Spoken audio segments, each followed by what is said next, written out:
2 years. And those asylum seekers or economic migrants who make it from Sudan to the UK have a 99% chance of being given leave to remain. So I spent several hours talking to immigration chiefs here in Benghazi on the east side of Libya. The Libyan National Army has a very good grip on the immigration problem, albeit fighting against a huge crisis with limited resources. There is a very, very clear process of giving people proper health checks, the life-saving care that they need, and then working out where it is exactly that they've come from. Their message to the UK is that you are fueling this problem. You are effectively advertising a great new life for people from sub-Saharan Africa. They actually said, you know, what do you think happens when a guy from Sudan comes up through Libya and makes his way all the way to the UK and gets put in a luxurious hotel and provided with everything? And make no mistake, it is a perilous journey. We see it from the end point. We see the channel crossing as the dangerous bit, but actually where these journeys begin is in the hot desert. Many, many tens of kilometers have to be covered on foot by these migrants, and as many as 1 in 4 do not make it. That means bodies in the desert. The Libyan authorities are having to recover bodies across the UK, on DAB+, on YouTube, on your mobile, and on your side. This is Talk.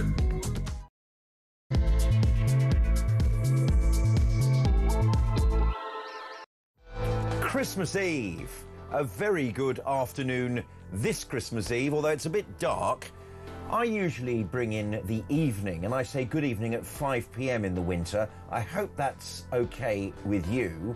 When I was in Barcelona on holiday, they don't say good evening until 8:30. They say good afternoon until 8:29. And I thought I'd just let you know that as we enter Christmas Day. Is it the most important day of the year? Is it the most restful day of the year? I hope so, and I hope that you are with your families, and if you're not, you're at least enjoying just a little bit of different time to what you have normally. This is Jonny Gould. I'm in until, 7 o'clock or so. Nick Dubois has just been on. Thank you to Nick. What a lovely show. And I've inherited a full switchboard and a full Compos Mentis audience.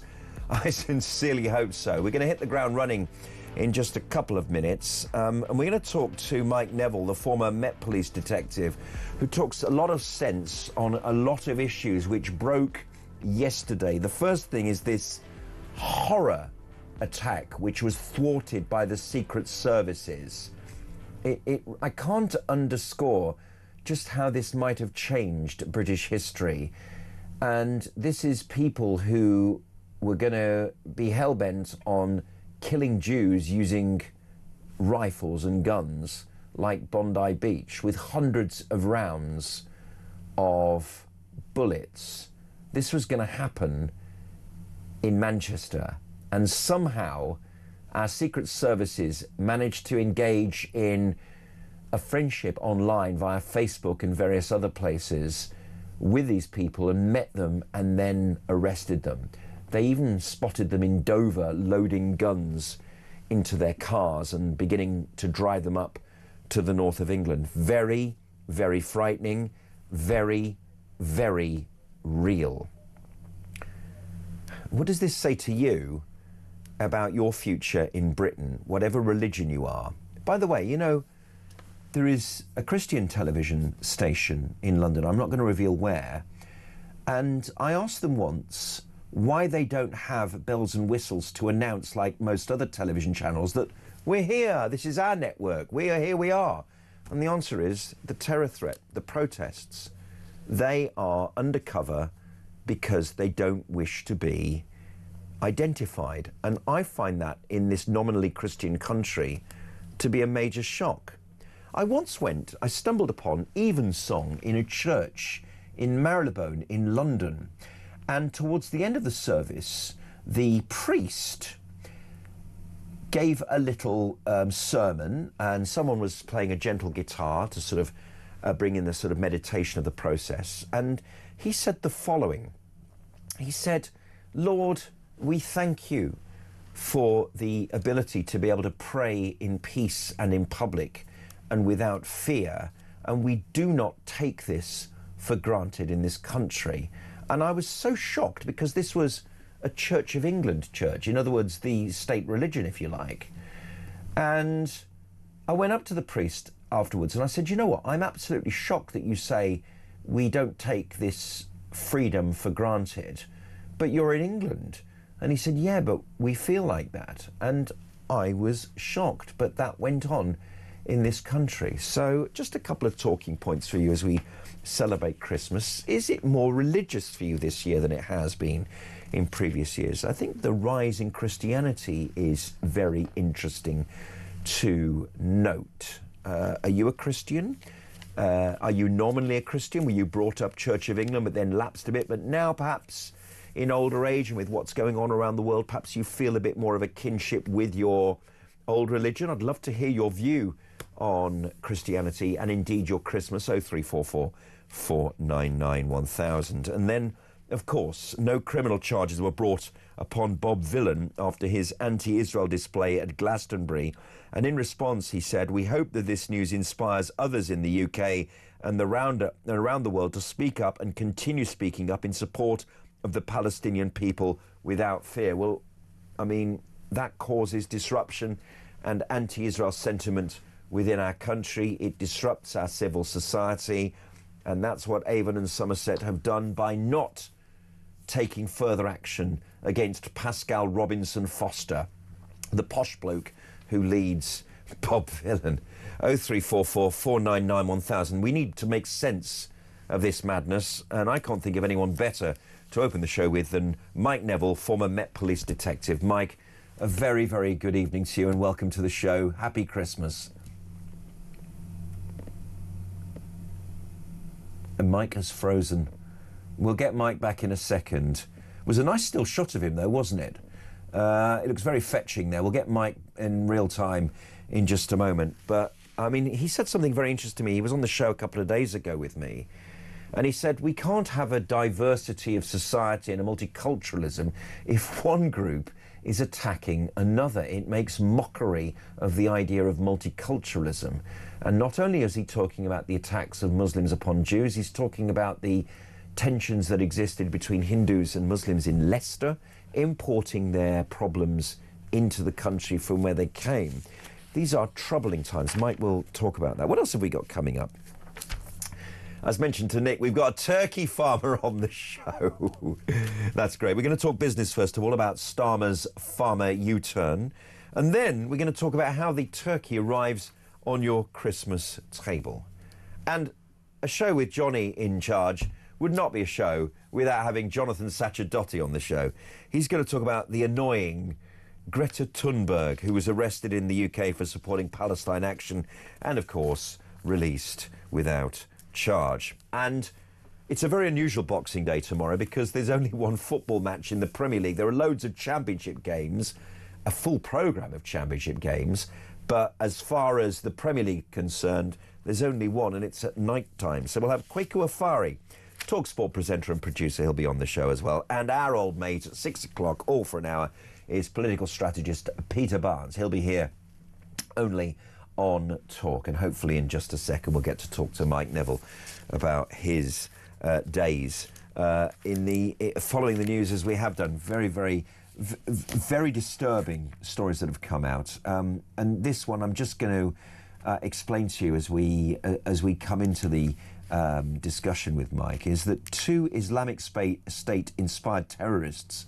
have been found guilty of plotting the worst terrorist act in British history on Jewish communities. Walid Sadawi, 38, from Wigan, and Ammar Hussein, 52, from Bolton, wanted to replicate the 2015 Paris terror attacks in revenge, they say, for Israeli assaults on Gaza a quarter. That's their view. What do we think of it? We might think it's just plain forward Jew hate, plain forward anti-Semitism. So what did the pair do? The pair bought assault rifles and handguns and hundreds of rounds of ammunition in preparation for a marauding suicide gun attack in which they wanted to kill as many members of the Jewish community as they could and hoped to become martyrs. Well, of course, they would have become martyrs. And they chose Prestwich in Manchester. Now, anyone who knows Manchester will know that Prestwich has, for a number of generations, been a Jewish area. And, of course, it's under a couple of miles away from the Heaton Park Synagogue, where Jihad al-Shami carried out an attack in October. And he was earmarked as a potential target. Sadawi told an undercover officer how Prestwich is full of Jews and scouted out synagogues and Jewish schools. You know, they won't leave children alone.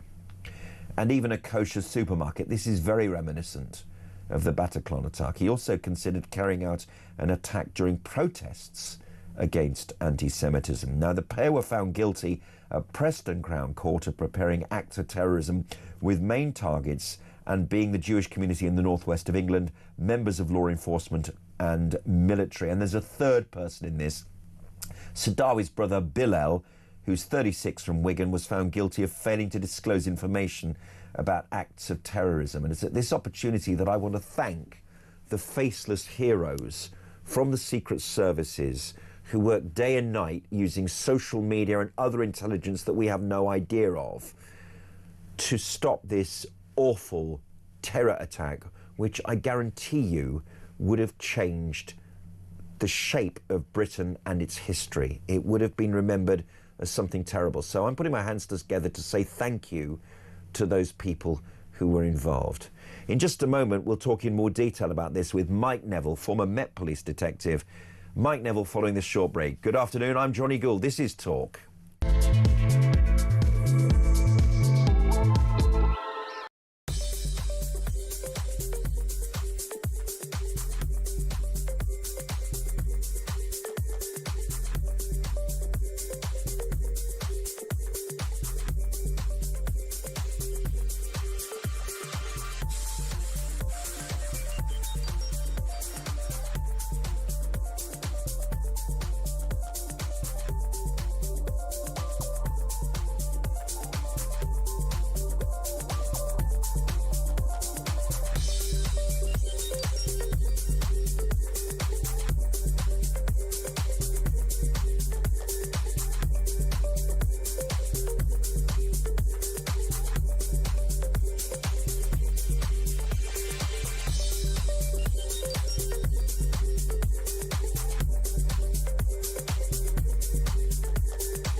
The Talk app.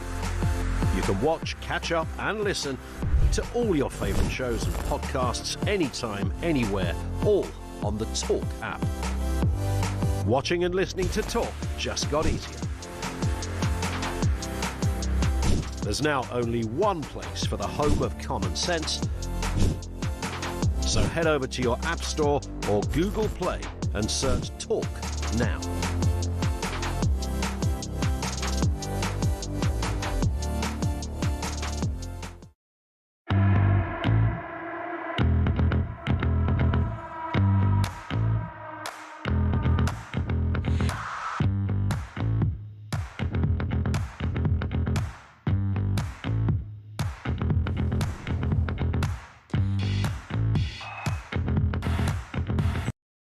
Across the UK, on DAB+,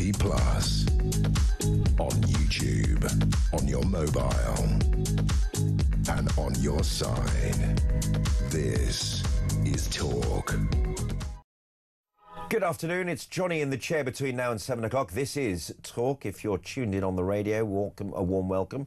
And on the TV as well at YouTube. If you're listening and watching around the world, you are welcome. Now, it's as if these stories were personally built for the recollections and experience of our next guest, the former Met Police detective Mike Neville, because we're going to talk about Bob Villan, and then we're going to talk about this horror story that I mentioned before the break. The terrorists plotted to kill Jews in the worst attack in British history. That's a quote. Let's start with Bob Villan and say good afternoon and Merry Christmas to our friend Mike Neville. Hello, Mike. Hello. I'm sorry, Johnny. I'm in rural Shropshire, hence the poor signal. Listen, I used to broadcast to Shropshire, but we had FM radio in those days. Maybe they pulled up the transmitters. Where in Shropshire are you? Are you allowed to tell us? Yeah, I'm in a place called Shawbury near the RAF base. Oh, that's nice. I know the area, and as I say, have very fond memories of broadcasting to Shropshire on a radio station which covered more farms than any other radio station. Now, Bob Villan, death to the IDF chant was not hateful is the incredible headline here. The so-called rap duo say they hope the decision not to bring criminal charges inspires others to speak up about Palestine, and therein lies in their statement the reason why Avon and Somerset should have taken action. The meat on the bone is that the rap duo's frontman, Bobby Villan, led chants of, and this is incredible, death, death to the IDF, which was made famous and trumpeted by BBC's intransigence of not pulling it from the Glastonbury output. And now everyone says it on these hate marches. Avon and Somerset police have said that no further action would be taken against him, and the pair described that as the chant as evidently not hateful, and they said they hope the decision not to bring criminal charges inspires others in the UK to carry on that hate. For the past 6 months, Avon and Somerset have investigated a small segment of a performance that was evidently not hateful, but was a display of solidarity with Palestinian people. They are taking the mick. They are having a laugh. And this will upset everything about the hate marches, because not a few days before that, Mike, the two chiefs of police of London and Manchester said anyone who says globalise the Intifada will get arrested, will be taken action against. And now if they say death to the IDF, they'll be hands off. This is just a complete mess, mate, isn't it? It is absolutely a complete mess, and the damage it will do between the trust of the police and the Jewish community, to my mind, is really the worst of it. And also the damage to the confidence in the policing across all communities, because we hear of two-tier policing. Now, if I walk down the road shouting death to the Pakistani army or something like that, I've no doubt somebody would be on to me. And what people see all the time is that if you support a sort of liberal left Guardian reading view, which you might say about Palestine, then you're treated one way. If you say things which would be on the right of the political spectrum, then the police are too often all over you. And it really is another kick in the face for the Jewish community, who just need all our support at the moment. And to cap this all, Tim Davie, who was sacked for all sorts of other reasons later on, the BBC Director General, was visiting staff at the festival during the performance. It was like obviously a royal visit, because if he'd had his hand on the rudder, he would have said, oh my God, pull this now. But it's like he didn't really have the power to do that, and he let it go. And he actually deserved to be sacked there and then for that, really. I absolutely agree, but what you're seeing is the BBC, like many left, like the establishment, is left-leaning. It's infested with this anti-Semitism, and it's really poisoning our country, a country where Jewish people should feel safe. And I've said this 1,000 times. My granddad was at the liberation of Belsen. He fought from D-Day to Belsen. What would he think if he saw all this now, if he saw the fear of the Jewish community going out, not being able to come to London? Now you've got these attacks on places in Manchester like Press, which I'm from Bolton originally, so all these places are well known to me. And it isn't right. Something is wicked and evil in this country, and it needs to be rooted out. Another quote here from this very, very sad indictment of our policing is that simply because there is a high threshold for a criminal conviction. It should in no way minimise the concerns raised by many sectors of society around the nature of these comments made. I'll just remind you, death to the IDF. The idea of wishing death upon any other human being, by definition, should be inexcusable, shouldn't it? Absolutely, and what we see, it's not just like shouting it in a pub. This is somebody who's broadcast live to millions of people. Yeah. But we've seen the double standards elsewhere, where somebody gets hold of a microphone on Trafalgar Squares and said death to TERFs, and the police suddenly decide that that's not offence. But somebody put some stupid comment on Facebook. I saw that a man was jailed last week. He had a row with his sister, I think. And she complained about something. He put death to such. He put some awful comment on Facebook. It was seen by 33 people, and this man went to jail for 18 months. Wow. You've got somebody chanting on a stage to thousands of people, being broadcast to millions of people, and suddenly that isn't an offence. And people are seeing this, and the police are losing trust. And it's really awful from a police point of view, Johnny. I was really proud to be a Scotland Yard detective. The British police were seen as the fairest and friendliest in the world, and it's really being lost, and that's a tragedy for this country. It's an absolute tragedy. It's also made Bob Vylan famous as well, to the point where there was a concert at the Forum in Kentish Town in North London, and I went to it to protest against his appearance and to demand his arrest. And obviously he continued causing his grief inside the concert hall, and he's now approximately a household name, even if we wouldn't dare listen to the lousy music. Kind of people know who he is. Well, there's the irony of it. Once again, you have a sort of middle-class posh boy who's playing, he's trying to play something else. And, of course, he's named himself. He's taken the name of a New York Jew, Bob Dylan. It's really, it can't get any more ridiculous, could it, if it wanted to be. But it's the evilness of it, and it's the way that this evilness is allowed to flourish, and other people find themselves being flung in jail. And at some point, this country has got to rebalance itself and get back to where we were seen as fair and decent, and everybody felt safe. And what I don't understand either, John, is that in my time in the police, I was 33 years in the military police and then the Metropolitan Police. I never had any dealings, I don't think, with Jewish people at all. No. Certainly not as suspects. They're the most law-abiding community. I think you can, maybe the Sikhs could compete with them. Yeah. But I've never known any trouble at all, and why anybody would have any problem with Jewish people. And it's a fashionable cause. Young people have caught hold of it. But it's really tragic that this whole community has got to suffer because of it. Maybe there should be a competition in law-abiding between the Jews and the Sikhs, and see which community breaks the law first. Hopefully not. Let's hope they stay as they are, because they bring stay as you are. Don't do any speeding. Don't get a parking ticket. Yeah. Hold your tongue. Don't have a fight in a shop over being shortchanged. Now, something very, very serious here, and the fact that, thank goodness, this story will eventually disappear into the ether, and people may just recollect that a huge terrorist attack was foiled, should not stop people from realising how much of a bullet or bullets we swerve with this. And that is that two Islamic State-inspired terrorists were found guilty of plotting the worst terrorist act in British history on Jewish communities.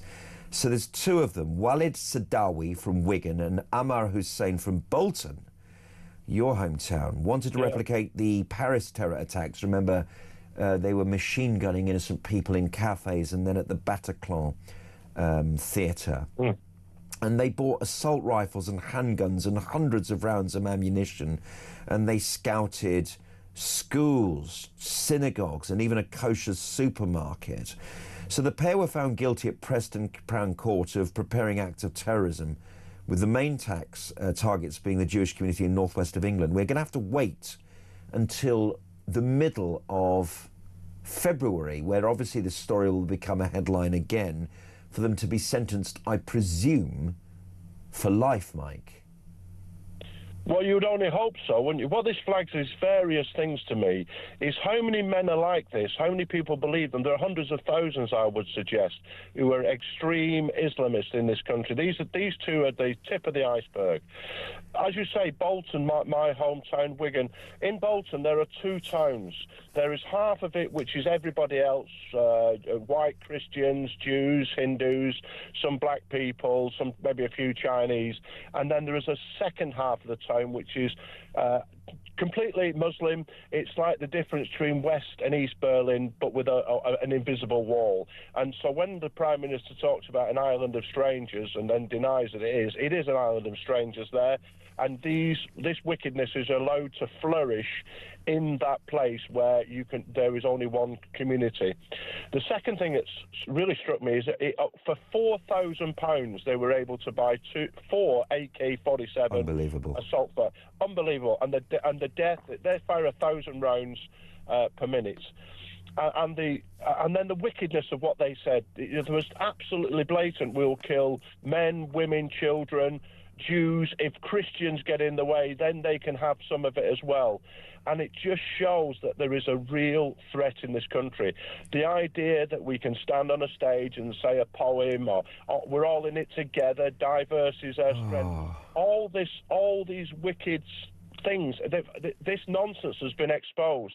It can't carry on like this, Johnny. We cannot, in this nation, we've got to face up to this massive, massive threat. On the positive side, what we can take from this, well done Greater Manchester Police for this excellent investigation. And it was obviously a very brave Muslim police officer who was the undercover third man in that team. Sure. So we've got, just like in the IDF, there are Muslim soldiers. That's right. So we cannot be in a situation where we say every Muslim is a bad person. That's not true at all. There are brave British Muslims in there who are fighting. But we've got to face the fact there are a large number of Muslims living in Britain, and we can say they're from Bolton and Wigan when they're not really. They're from Tunisia and somewhere else. That are a major threat to this nation, and we've got to stop doing things like 95% of terrorist attacks are Islamic-based, yet only 13% of prevent referrals are to do with Islamic terrorism. We've got to face up to the reality, stop putting our head in the sand and pretending that all is bright and wonderful. It is not bright and wonderful. There is a cancer in the country and it needs to be cut out. Indeed, Mike, thank you for that. I mean, you mentioned there the bravery of the undercover Muslim police officer, and one of the, I suppose, unintended consequences, the strengths of immigration, is that we can plot these spies, these officers, into these extremely dangerous situations, and they can act on behalf of society itself. It's the same as the Israeli community and Mossad and Shabak, which is the home security, where there are Jews from the four corners of the world that infiltrate the terror groups because they are like them. If you see Fauda, which is that amazing Netflix show where all the actors come from other Middle Eastern countries and they speak a fluent Arabic and then speak in it and obviously do the terror plots. I know it's drama, but it's based on great reality. So we salute that Muslim police officer, and may we never know his name, that we might need him again in the future. He should get some kind of secret commendation for literally saving Prestwich from this absolutely terrible disaster. You mentioned congratulating the Greater Manchester Police, and we're now going to hear from Chief Sir Stephen Watson, who spoke yesterday praising how the authorities thwarted what, as Mark Gardner, the CST chief exec, said would have been the worst ever attack on the Jewish community and in British history. I am grateful for the professionalism, commitment and the sheer hard work of the investigation team. They were also well supported by specialist assets from Greater Manchester Police and beyond. They have meticulously delivered upon an operation of almost unprecedented complexity. Their work has ensured that the terrorists' vicious anti-Semitism did not manifest itself in the destructive fashion that they fully intended. It was clear throughout this trial that the scale of the offenders' hatred toward our Jewish community knew no bounds. They sought to bring slaughter to the innocent, but the outstanding dedication and commitment of our people ensured that this unequivocally could not happen. All too recently in Sydney, and of course here in Manchester in October, in the very week before this trial began, we have felt the devastation of terrorism directed toward our Jewish community. A terrorist attack upon our Jewish friends and neighbors is an attack upon us all and is an affront to every decent person. Now, Mike, I am impressed by Sir Stephen Watson in a way that maybe I'm not impressed with other chiefs of police around the country. Is that a fair assessment of Sir Stephen?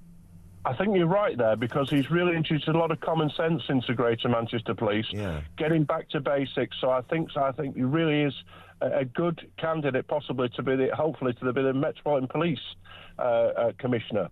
But the work here is outstanding, and it's not just the undercover officer; it's the detective, the chief of detectives, who would have had to make difficult decisions about what was going on, how they were deployed, the people who deployed all the undercover equipment. A real big team effort has saved a lot of lives, and really does. And this is one area where at least the police are seen as doing a good thing. You know, we've seen the Bob Villan thing, Avon and Somerset, politically correct. You know, Bristol is like the Brighton and another California of this country.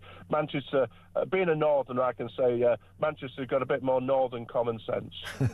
Indeed, and we're grateful for your common sense available here, even if you're in Shropshire and not nearby. Mate, thank you very much indeed. Merry Christmas to you, Mike, and enjoy your Christmas break, if indeed you get one.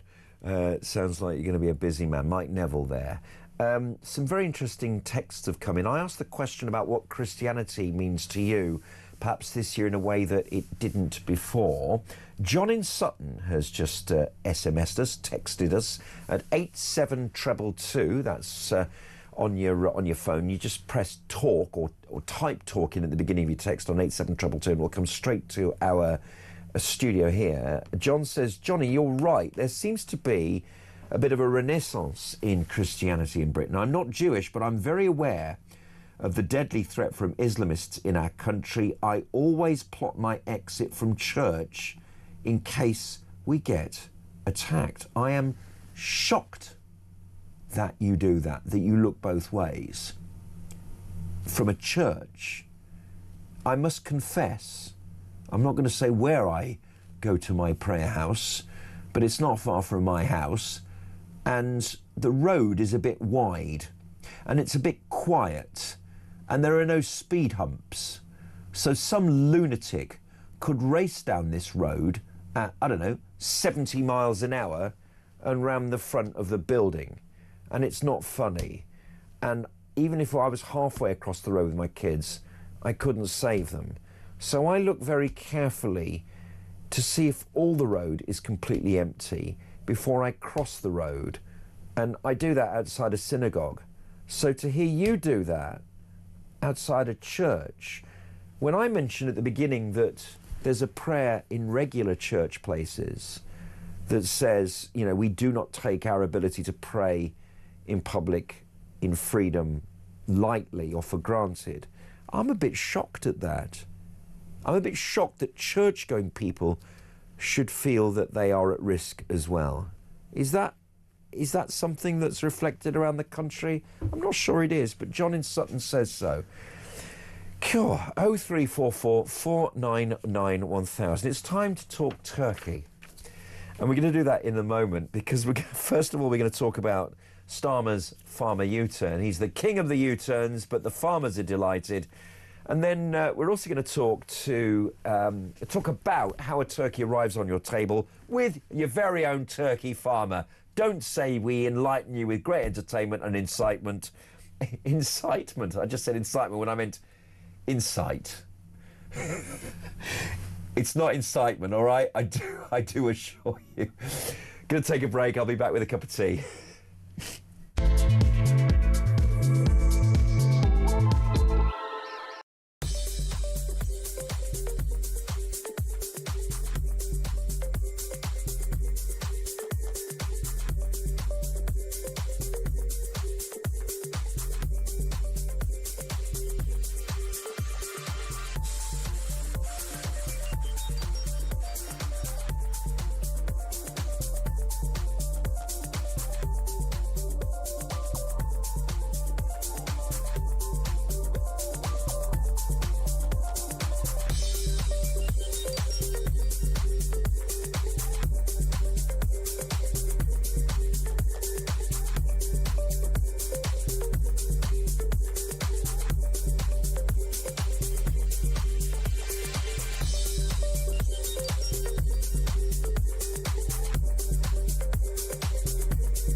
Across the UK, on DAB+,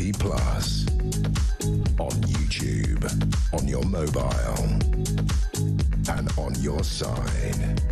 This is Talk. And one of the other supplementary questions is, has Christmas changed for you over the last few years? What have you noticed in changes? And I kind of meant from a Christian point of view. Are you feeling more connected with the religion that you were nominally brought up with and that you perhaps lapsed away from, and that actually over the last few years you felt more of a Christian and that your Christmas means something more religious than it used to? So Ian has perhaps got the wrong end of the stick, but it's still worth reading. I've noticed how triple cooked goose fat spuds have become the must-have festive item this year. A few years ago, it was figgy pudding with a whole orange inside. So thanks for that, Ian. At least your Christianity is based in the kitchen as well. So thank you for that.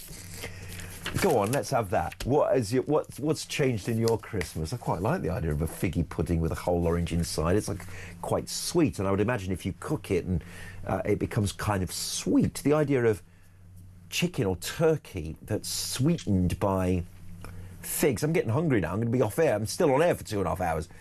And with a orange inside, quite nice, tasty. Right, and if that wasn't enough, we're going to talk turkey now with a real live turkey farmer. We're having a laugh here. It's nearly Christmas, and it's this story that Starmer's, U-turned again, and there's some very, very sad news about this. Is that the son of a farmer who took his own life in fear of Labour's inheritance tax raid has attacked Sir Keir Starmer after the government watered down its plans, because Jonathan Charlesworth said his father John would definitely still be alive if not for Labour's chaotic handling of the family farm tax. And the story about this is that Sir Keir Starmer said just before Christmas that he'd watered down plans to charge inheritance tax, IHT, on farms, raising the threshold at which it becomes due from £1 million to £2.5 million. And this change will halve the number of estates that were expected to have been affected from 375 to just 185 in the first year. And this new regime takes effect in but 3 months' time at April 2026. And the Prime Minister is believed to have personally intervened amid growing concern about the human cost of the policy. Everyone said it's good news, from the National Farmers Union to the leader of the opposition, Kemi Badenoch. Let's talk to Paul Kelly, turkey farmer. Merry Christmas. Are you happy too, sir? I certainly am, Johnny. Yes, it's made a big difference to our business. There's no doubt about that. Taken a lot of worry away, because it was going to be a huge tax burden. Absolutely. Now, just to get this out of the way, there are people who speculate on the land of farms that have used this as a sort of tax dodge. To buy a farm through IHT means that you negate some of the tax in inheritance that perhaps in other legislation you wouldn't be able to do. Perhaps we need to close that loophole and prove that you really are a farmer and not a land speculator who wants to hand the whole lot over to your son and daughter. Yeah, and I totally agree with you, and I think everyone does. That's the issue, isn't it? Land, putting it into agricultural land, you don't pay tax on it, so it's a great IHT dodge. But there are so many generational farmers out there that do have the 200, 300, 400 acres that, they're asset rich and cash poor. They do not generate enough cash to pay the IHT, so they would have to sell land, make the farm less efficient. And what this has done, this has genuinely saved the smaller farmer that would have had to sell the whole lot and just get out of farming. Right. It hasn't really saved the 400, 500, 600 acre farmer that's still really a struggle, and they're still going to struggle to raise the money to pay any IHT because they just don't generate any cash within the business. Right. So if you have a 600 acre farm and you're still exposed to a huge IHT bill, is it time that you downsized and sold 200 acres to Barratt or the other show home companies, to start urbanising your beautiful areas of the country? Seriously, how do you deal with it? And that's the reality of it. You're looking at turning good arable land into solar farms. Right. Oh, what a shame. It is a shame because that's what the farmer would have to do to pay the IHT tax. It would it would make sense, wouldn't it, if they could make a profit out of farming to be able to keep the land. So what is a solar farm? It's just basically a load of glass on mud, isn't it? That's right. I mean, basically that's what we're talking about. Well, you'll take a good arable field out of wheat production, soy production, whatever. What a waste. Barley, whatever, not soya. And put solar on it because that pays an awful lot, makes a lot more profit than wheat and other arable crops. Sounds absolutely arable. Yes. Yes. What about wind farms? They're ugly as well, aren't they? I mean, do people turn perfectly good wheat fields into those sort of giant helicopters in the sky that you can see for 15 miles? Yeah, that is the they're apart from the UK, they're very popular all over Europe and the rest of the world. But we do have a big hang up on wind farms and the perceived eyesore that they create. I quite like them. I think they're cool, actually. Do you like them? I do, yeah, for some strange reason. Right, why do you like them? I just think they're you can actually see them. You can't, when you're at the solar farm, the solar panels, you can't see them doing anything. When you get those big turbines spinning, knowing that they're generating green electric, it kind of, I like it. Because I was on the big wheel in Eastbourne on the seafront, and when you get to the front of it, not only can you see Beachy Head and Newhaven and Seaford on one side, you can see those horrible big helicopters about 8 miles away. It's quite a... Look at those. They're a long way away. Anyway, look, horses for courses, indeed. Now, you are a turkey farmer, so Merry Christmas. It's not like jewellery in the sense that December is obviously the very busiest month if you're a jeweller, because being a turkey farmer is something that takes the whole year to develop leading up to the big event tomorrow afternoon. Oh, that's right. We've already placed the breeding stock for next Christmas. They're 6-7 weeks old now, so they'll be producing eggs in April. Wow. Then that May. So Christmas 26 has already started for us. Wow. Because the breeding stock's on the ground in the farms. Okay, so we're going to talk about the process of farming turkey, and this is not for the purpose of turning you, dear listener viewer, into a vegetarian. We need to talk about how it is that your delicious turkey arrives on your lunch and dinner table tomorrow and your turkey sandwiches on Boxing Day with an expert in the business. Paul Kelly will be joining us with more discussion after this short break. Stay tuned.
the Talk app. You can watch, catch up and listen to all your favourite shows and podcasts anytime, anywhere, all on the Talk app. Watching and listening to Talk just got easier. There's now only one place for the home of common sense. So head over to your App Store or Google Play and search Talk now.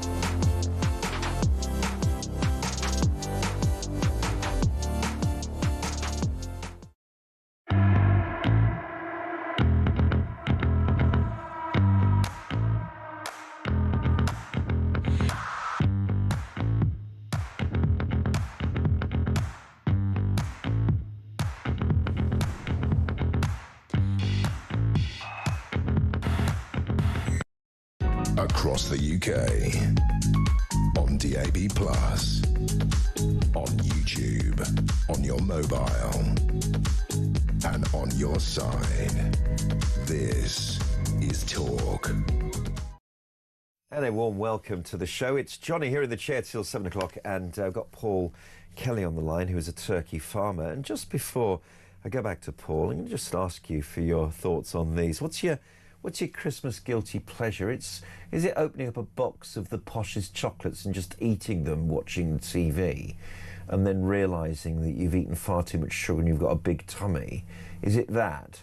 Or what's the best Christmas song and why? Now, I used to think, and I still do a bit because I'm from the West Midlands, that Merry Christmas Everybody by Slade was the bee's knees. And I Wish It Could Be Christmas Every Day by Wizard, which if you listen very closely to the kids playing on that, singing on that, they've got Brummie accents. You can hear it very clearly. And even when Roy introduces them, he goes, "Go on, lads, go on, go for it," or something like that. It's a good old Brummie banger bang. But then I was in the supermarket the other day and they were piping out the Christmas songs, and I discovered This Christmas by Donny Hathaway. What a beautiful soul song. This Christmas by Donny Hathaway. Look it up on your platform. It's a really lovely song. And what's the most unusual Christmas present you've received? Author Jill Sims once received a live pigeon for Christmas. Isn't that in the 12 Days of Christmas? Maybe they were inspired by mishearing the lyrics to that famous Christmas standard. What is the most unusual Christmas present you've ever received? You can text us 87222. You can tweet us at talkTV at Jonny Gould, and of course you can leave a voice note or call us 0344 499 1000. But back to the business of turkeys at Christmas. Hopefully you're going to have a massive turkey on your table tomorrow, and this man has helped bring it to you. First of all, Paul Kelly, welcome back to the show. Paul, how many turkeys do you deliver to society, and where do they go? Are you a supermarket provider, or do you sell from a market? How does it work? Well, we've actually got two sides of our business, Johnny. We've got a breed and hatchery division, and then we've got a Christmas turkey. So we actually hatch over 1 million chicks in the summer. So of all the turkeys grown on farms throughout the country, we supply about 25% of them as little baby chicks, hatch here in Essex. Right, so, and how many of them survive to become turkeys? Well, all of those do, but they're grown on farms all over the country. So 1 million turkeys? There's about 5 million turkeys sold at Christmas. And you're 25% of them, so you're 1.25 million turkeys. About that's what we hatch. We don't grow that many. They go out to other customers. But then we put onto our own farms about 30,000 that we grow. Wow. And are they just for British tables, or do you export them? We have a farm in Virginia. Wow. We have a production out there. We just started that 5 years ago. It's almost impertinent, isn't it? An Englishman starting a turkey company in America. Home of turkey. But no, so we started doing that, just our dry plucking and hanging and doing a very premium turkey over there as well. And it's exciting. I was going to say, now for the Americans, you're back another month on that because it's for Thanksgiving. It's not for Christmas there. It's like November, isn't it? Exactly. So we fly eggs over there at the beginning of our egg season, which fits perfectly. What I didn't reckon, of course, is that you go out there to do 4 hard weeks over there for Thanksgiving and come straight back into Christmas here. I didn't really think it through. No, but now you've done it. And are there different breeds of turkey? There are, actually, yeah. Yes, tell us about that. There's about 56 different breeds. Really? But the original turkey was the bronze turkey. That came from Mexico. Right. And that was the bronze turkey was the original bird. It came over with the Spanish in the early 1500s, and it actually came over into the UK. The first record is 1526. So next year is 500 years of turkeys arriving in the UK. So it's a big anniversary and celebration year for us. But then the bronze turkey, Henry VIII put turkey on the map. It replaced the peacock in the royal courts in the 1500s, became more and more popular. And then by the 1700s, they were walking 250,000 turkeys to the London markets. And that was still the bronze turkey then. And you've got Bourbon reds and pies and blacks and slates, but all they are is just a mutation of the bronze feather gene. The original feather colour was bronze. But in the 1950s, that all changed. The modern white turkey, which was basically an albino, that came over from the US, and the bronze turkey went totally out of fashion, and the white turkey took over just purely because the little black feather stubs left in the skin. They were seen to be unsightly. Right, aesthetically. I mean, it's like brown eggs and white eggs, isn't it? It's sort of personal flavours, isn't it? Gosh, this is really interesting. And if you're saying me that turkeys come from Mexico, why are they called turkeys? I was always under the impression that they came from Turkey. There are so many different stories as to why it's called turkey. And I mean, the main one, the one that seems to be the main one that's popular is that the Turkish traders actually brought it over to Europe in Spanish, and that's why it was called turkey. But turkaya is another word for guinea fowl, and they thought that was very much like a turkey. But it is for the 500 years next year. I'm really doing a lot of research to really understand why it was called turkey. The other thing is, obviously, turkey is obviously the chief tradition of Christmas, but other people, as we just mentioned there, Ian texted us his very helpful designs on stuffing an orange up a turkey's bum for his special Christmas enjoyment. People use other kinds of meat. Pigs in blankets, which I always think is most unappetising. You don't fancy that at all. I mean, do you also service other kinds of meat? Do you do chicken as well? No, we just do turkey. Just do turkey. Concentrate on the league, not the cup. Concentrate on the league. Focus on what we know. Exactly. Yeah, turkey replaced the peacock in the royal courts. That's really. Was that a financial list to you, or? Oh yeah, pre-war it took a week's wage. Wow. Now, also the other thing is, like, we all know that markets go up and down, and there must have been times, for example, during wartime, that you just couldn't afford a turkey, and so that we had goose or, I don't know, chicken. You know, there must have been times in our history, like, for example, you get smoked salmon. Everyone has that now. When I was a kid, when we were kids, it was the poshest thing in the world, smoked salmon, and now you have it in your sandwich for £3. That's exactly right, and that's kind of the farming revolution. Chicken cheap, turkey's got cheap, but turkey used to be that was the most expensive thing you could have at Christmas. Goose was the Christmas feast for the poor, and turkey was for the rich. But with better farming techniques, better processing techniques, chicken and turkey's just got cheaper and cheaper and cheaper over the years. Is goose more expensive than turkey now these days? Oh, goodness me, yes. Because of its rarity value, because we're not farming it, for example? Because it doesn't respond to genetic selection, so it doesn't improve in growth rate or food, whereas chicken and turkey does. Right. And, of course, you want an integrity about the meat, so that you've got to be careful not to inject it with stuff to encourage more of it. I mean, has there been technological changes in the farming which we should know about over the last 20 or 30 years? Yeah, is the meat the same as it was in 1990? No, and that's what kind of upsets me as a turkey farmer. Right. There's nothing wrong with it, but to produce very, very cheap turkey, you just grow it faster and faster, and you harvest it younger and younger. So your farming costs are lower, but you're processing it when it's the right weight rather than when it's ready to eat. And there's nothing wrong with that. But it really upsets me when people say turkey's dry, it's tasteless, it hasn't got any flavor. If you're going to spend 15 or 20 quid on a turkey, you're not going to get a culinary delight. The older the bird, the better the flavour. Our turkeys are 6 months. The standard fresh turkey would be 12 weeks. And then we dry pluck it and we hang it. And the turkey we produce actually is just like the turkey of the 1940s, 1950s. Right. But it's 3 times the price. Of course, it's sold at a premium.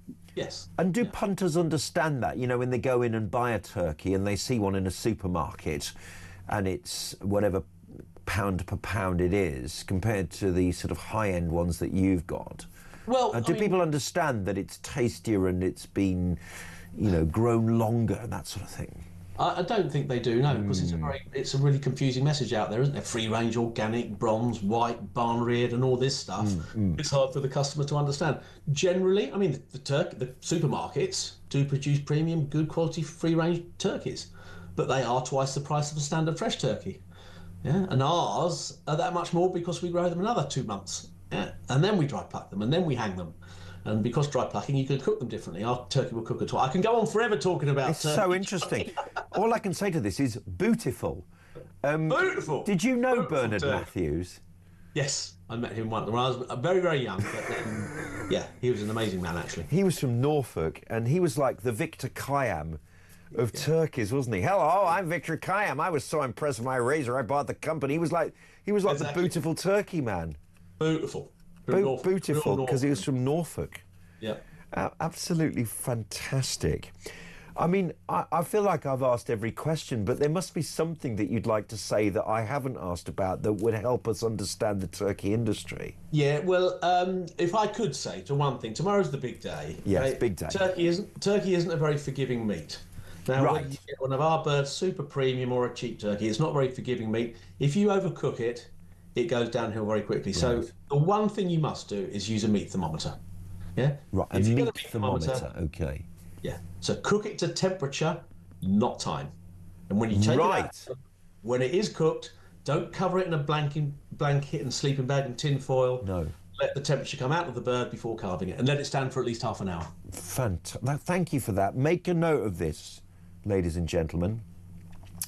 I would have just said ladies in the past, but now I'm going to say gentlemen, because we're that kind of people. Paul... can I say one more thing, Yeah, Jonny? please, carry on, mate. Yeah. Carry on, fascinating. Carry on, of course. I'm saying but the thing people get phased about cooking a turkey, think of it as a big chicken. All it is a big chicken. It's going to take a little bit longer. The cooking techniques are exactly the same. Don't phase yourself. Use a meat. It's a big chicken. Keep it simple. Okay, that's very interesting. And of course, it tastes different. The texture's different, but of course, it is a relation of the chicken. Paul, this has been a fantastic... Do you have turkey for Christmas, or are you sort of sick of the sight of it? No, I eat turkey every day. For the past 6 weeks, I've been doing that, testing flocks as they've come in. We do have turkey, but we also have beef tomorrow as well. Do you have it... Oh, right, lovely. Do you have it with cranberry sauce or potato or, onion? What do you have it with? I have it with... I love it with Brussels sprouts, red cabbage, a beautiful Yorkshire, with gravy and really crispy potatoes. Oh, lovely. Bit of mustard? Not mustard. No. A nice sharp taste to go with the turkey. You're into your food, Jonny, aren't you? I am, and there's nothing really I can do about it while I'm doing the show. So I'm just sort of vicariously enjoying your table. Merry Christmas, Paul. Thank you for educating us. Enjoy your big day tomorrow. Jonny in the chair. See you after the news.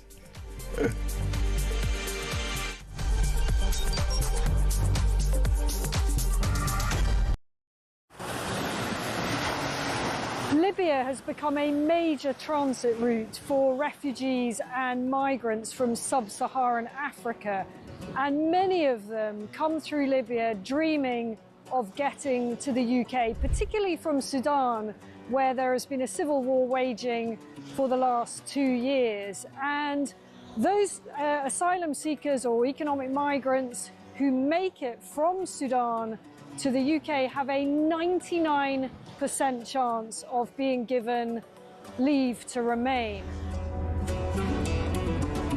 So I spent several hours talking to immigration chiefs here in Benghazi on the east side of Libya. The Libyan National Army has a very good grip on the immigration problem, albeit fighting against a huge crisis with limited resources. There is a very, very clear process of giving people proper health checks, the life-saving care that they need, and then working out where it is exactly that they've come from. Their message to the UK is that you are fueling this problem. You are effectively advertising a great new life for people from sub-Saharan Africa. They actually said, what do you think happens when a guy from Sudan comes up through Libya and makes his way all the way to the UK and gets put in a luxurious hotel and provided with everything. And make no mistake, it is a perilous journey. We see it from the end point. We see the Channel crossing as the dangerous bit. But actually where these journeys begin is in the hot desert. Many tens of kilometers have to be covered on foot by these migrants, and as many as 1 in 4 do not make it. That means bodies in the desert. The Libyan authorities are having to recover bodies in the desert. About the UK and how much awareness. Please understand the scale of what we are dealing with here with very limited resources. Once again, you know, people come in from charities, from NGOs, they use warm words, and the authorities here told me the only thing that we ever get across the UK on DAB+, on YouTube, on your mobile, and on your side. This is Talk.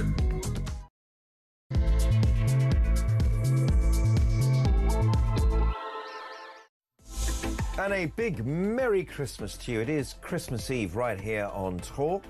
You're welcome to stay with us all the way through Christmas Day. It's going to be a lovely show between now and 7 o'clock. And just plugging for calls now. I want to hear from you, because what makes this station so unique is that you help define what we talk about with your pithy, intelligent takes, which help me, believe me, keep us going.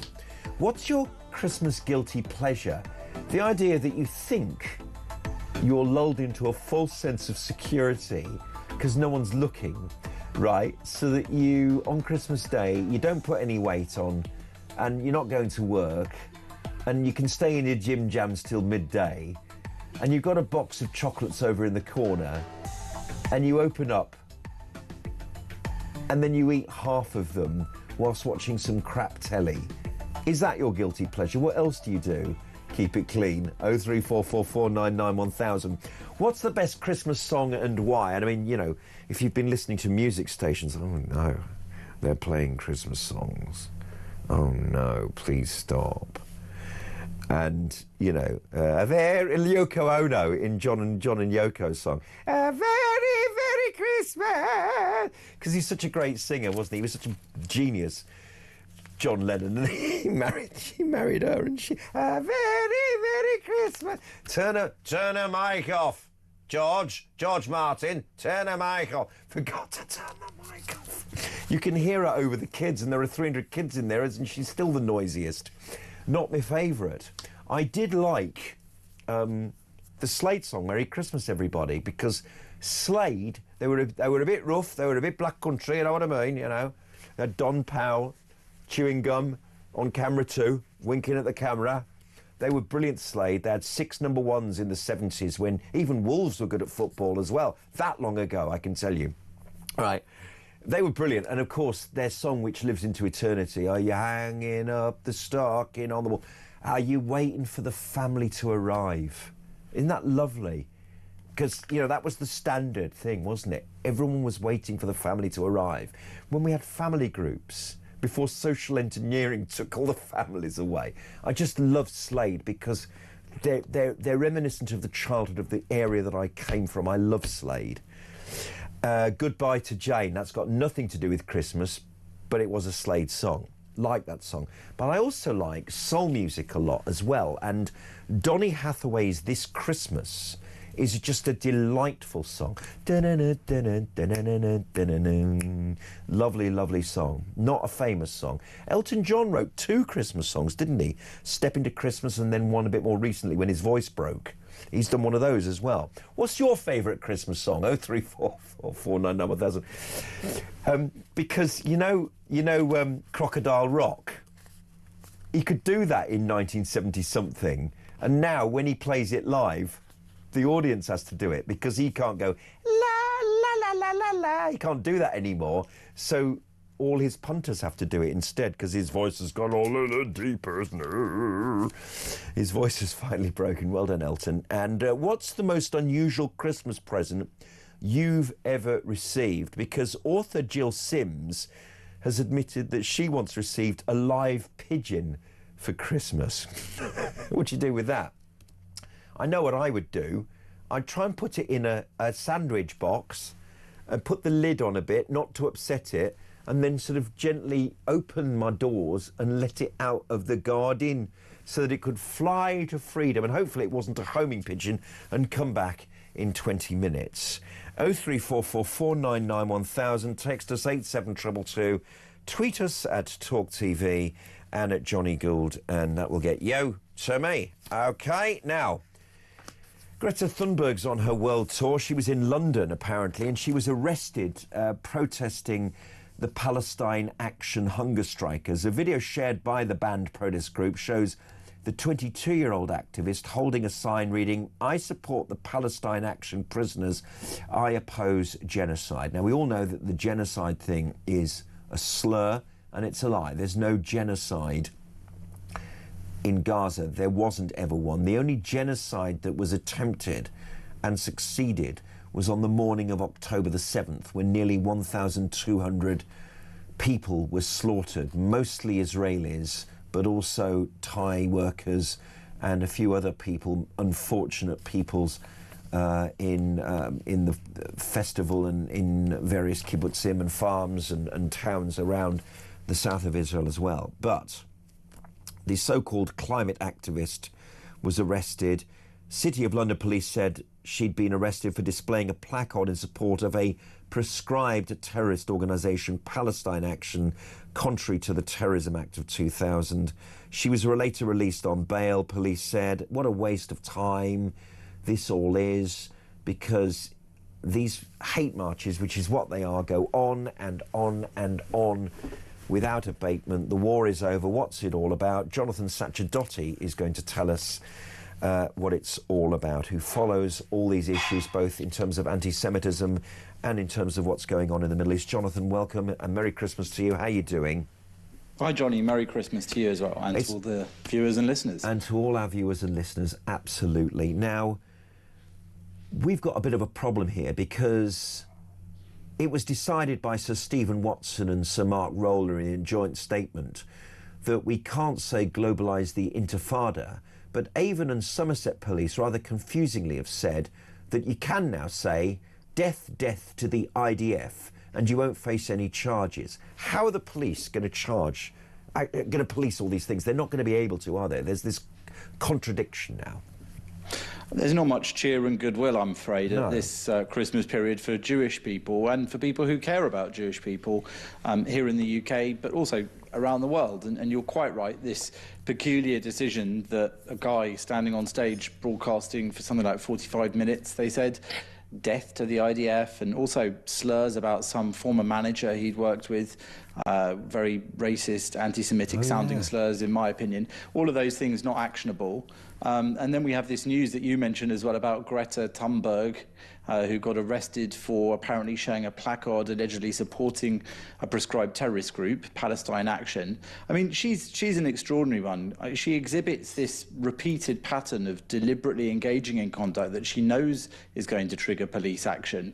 And I think she just does it in order to generate attention for herself and moral drama. It's not really going to make any difference for the political outcomes she claims to represent. Instead, she just sort of constantly places herself in these situations where we know the police arrest people for holding those placards. They've been doing it. And in the UK, everybody knew what would happen. She actually literally seems to have come here in order to get arrested. Yeah. I think really she is an icon of her generation, because for the worst of her generation, I should say, she's sort of it's all me, me, me. This is nothing to do with Palestinians. It's got nothing to do with Israel. She's just desperate for some sort of attention since she's grown up a little bit. I think early on in her career, there was a bit of a curiosity about this child who was, you know, bunking off school and doing all this drama about the environment and the catastrophe that's going to befall the planet. But now she's grown up, so it's not even cute anymore. She's still like an attention-seeking toddler, just kind of stamping her heels and hoping people will notice. So, of course, if that's what you want, you go and break the law in public, or the police are going to arrest you for it. And there's nothing brave about what she's doing as well. It's worth saying. It's you know, it's not effective. Firefighters are brave. Yes. Soldiers are brave. Running into a predictable confrontation for publicity isn't brave. It's just vanity and self-righteousness. Absolutely. And of course, talking of luxury beliefs, of which she is the queen. I don't suppose she's a monarchist, but let's call her the queen because it might upset her. There's all this dancing now. You know, they're quite good drummers, this lot. So there's like a sort of, it's like a last night of the proms for very, very, very posh people who are the children of the people that go to proms, and they have all the kind of drums. Boom, boom, boom, boom, boom, boom. I'm not going to say the words because I might get arrested. And you know, the thing about they're really cool. They really dance around a lot, these kids. Exactly. It's a sort of performative noise-making, rubbish. From people who, I mean, who is she anyway? Yeah, like, who are you? Why is anyone listening or meant to listen to her? Even on climate stuff, she's not a scientist, she's not an academic, she's not a policy maker, she's not an economist, she's not an engineer, she's not a climate modeller, not a lawyer, she doesn't know about international law as far as I'm aware, she doesn't know about human rights work, she's not a human rights worker, she's not an aid worker, she's not done anything to help Palestinians. In fact, she did another show trying to break the legal naval blockade of Gaza. When she was offered an alternative way to get aid in, she rejected it. She's just a sort of professional agitator who likes getting arrested. She's been arrested something like 5 or 6 or 7 times in the last couple of years, I read, or detained by police in different countries. You know, Israel had to detain her for that stupid flotilla stunt. The police here now. I mean, she just literally is desperate for relevance and attention, and the more she does these stunts, I think the less relevant she looks to anything. And I think actually, to get to a more important point as well, this was apparently in support of these people who are in prison awaiting trial, who are on some kind of hunger strike. Yeah. And I would say that really they are pretty much the same as well. I've seen now that 4 of them have started eating again anyway, but they Bobby Sands, they are not. Some of them apparently were on something called a rolling hunger strike, which meant they took it in turns not to eat. That's just called, I don't know, intermittent fasting, I think. Yes. But, you know, again, there's this kind of virtue signalling, but it's the very opposite of virtue. These people they were arrested for allegedly doing quite violent, disruptive, criminal, damaging, vandalizing things. Yeah. Palestine Action, you know, it hasn't been outlawed because of any opinion about Palestinians or Israel. It's been outlawed as terrorists because they do things like stealing works of art, destroying works of art, breaking into British military air bases, breaking into a factory of an arms company. These are not normal activities. In fact, one of those, you know, I believe they allegedly injured a police sergeant who was left unable to drive, shower or dress herself after a Palestine Action activist allegedly hit her with a sledgehammer after their break-in into that Israeli defence firm's UK site. So all of these things, you know, why should anybody be giving these people special treatment in prison when this is what they are alleged to have done? This is what they will go on trial for. I don't think these people, they're also like overgrown children. They're not children, but it's like the toddler that refuses to eat until its parents give it what it wants. And the things they want, you know... I've got one of them at home. Well, there you go. Maybe you should call David Lammy. One of them was saying she was upset because they... I don't know what her politics are, but I'm pretty sure that she's not going to be on a hate march anytime soon. Well, she's not going to get trial by jury if she goes to... I don't know. I just find that these people are, I believe, putting on such a show and a spectacle that actually most British people are now looking at this and they see absolutely right through it. These are the kinds of luxury beliefs, the words you used there, that I just think show them as virtue signalling time wasters, attention seekers. And most people know that the situation between Israel and the Palestinian Arabs is incredibly complex. It's not really made better by these kind of theatrics. And I just suspect most people at this time of year especially would like to have a quiet Christmas with their families. Most Jewish people would just like to be kept safe after the horrific news that's been going around. I mean, these two guys in Manchester found guilty of wanting to carry out the most brutal terror attack ever known in Britain. Let's talk about that, because Mark Gardner, the head of the Community Security Trust, which is the kind of Jewish security internally, which works hopefully hand in glove with the police in terms of securing Jewish schools and synagogues and other community centres. He called it the potentially worst terrorist act in British history, because these two people were arrested with scores and scores, maybe hundreds of rounds of ammunition in preparation for a marauding suicide gun attack in Prestwich, which people will know as an area of Manchester with a very solid Jewish community, quite a religious one as well. Yeah, I mean, these three men, actually, one of them, Walid Sadawi, 38, Ammar Hussein, 52, they were found guilty of preparing terrorist acts in that plot to attack the Jewish community in Greater Manchester. And a third man, Bilal Sadawi, 36, who was Walid's brother, he was convicted of failing to disclose information about the terror plot to the authorities. I mean, it's quite horrific. It's great that the authorities and the intelligence services managed to actually intercept all this, and thank goodness for that work that they do every day, thwarting these sorts of attacks. But the fact that those people were planning to carry that out on the Jewish community, and they said themselves, by the way, it's worth mentioning that, you know, their primary aim was to kill as many Jews as possible, but if they killed Christians as well, it would be a bonus. So I think, you know, these people are very much not just violent and criminal and terrorist, in my opinion, but also it's not just aimed at Jews, it's aimed at all of us, it's aimed at Britons. It's so un-British, this kind of activity, as well as criminal and barbaric, and we just need to be totally, totally ruthless at dealing with such people. Indeed, Jonathan. Just one thing that I'm going to confess to you, which is, because you're a mate and no one else is watching or listening at the moment, I've got a bit of a crush on a world leader, right, and it's Giorgia Meloni. And she speaks a lot of sense, and she's done a Christmas message today saying, if you thought 2025 was bad, it's just about to get even worse. She talks a lot of sense with that lovely blonde hair and those piercing eyes, doesn't she, and that slightly deep voice. Is she right? Well, it's hard, I'm afraid, to say. I'm sorry to be a doom monger at this season of goodwill. Is she right for me, Jonathan? No, sorry, is she right? Well, Johnny, is she right? I think I know a certain Corinne who might have something to say about this conversation going out on national TV. Is she right? I think that, you know, how on earth can we be looking at the year ahead with optimism, much as we want to?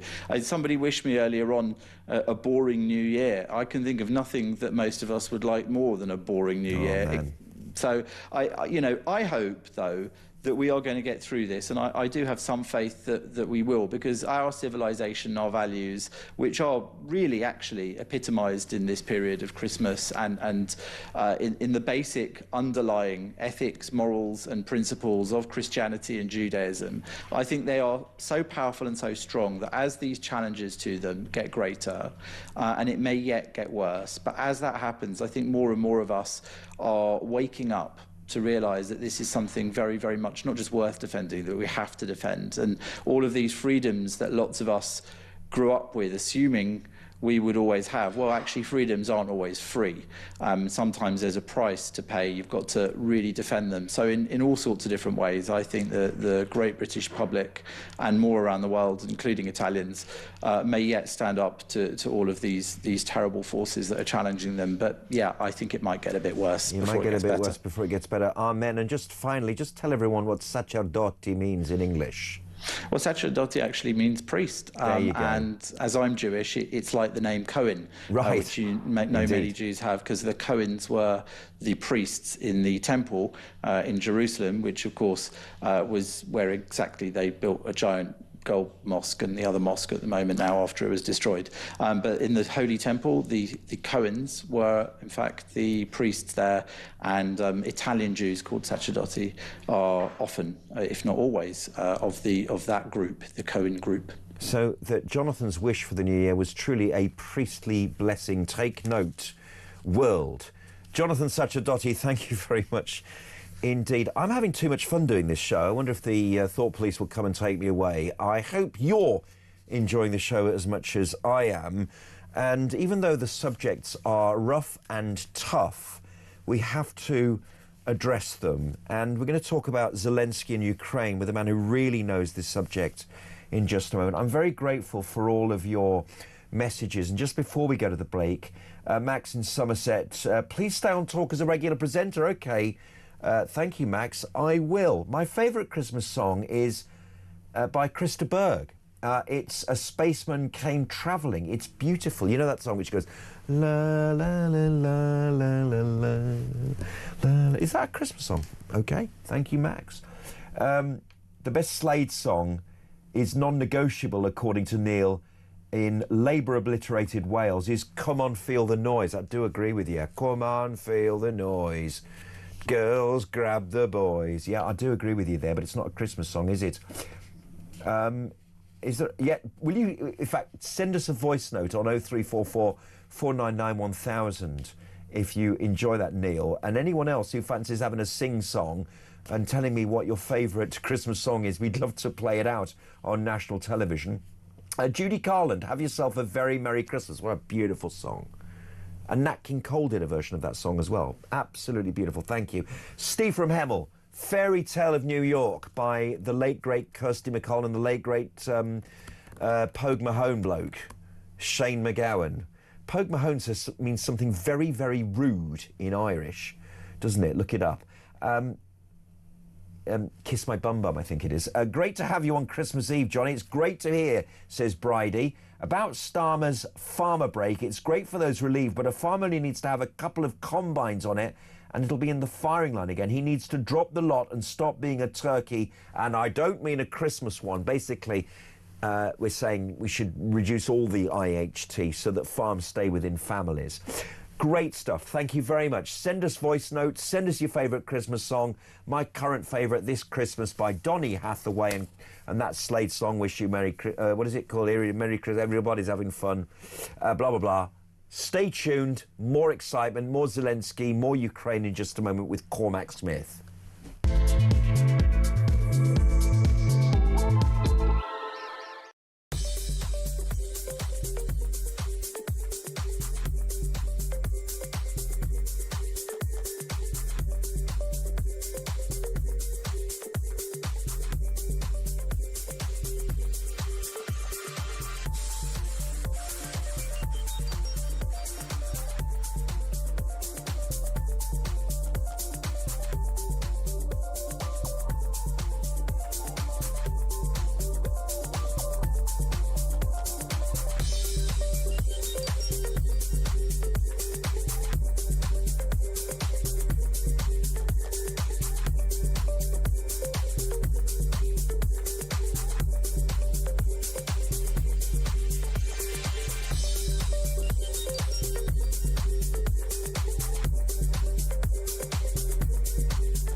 The Talk app.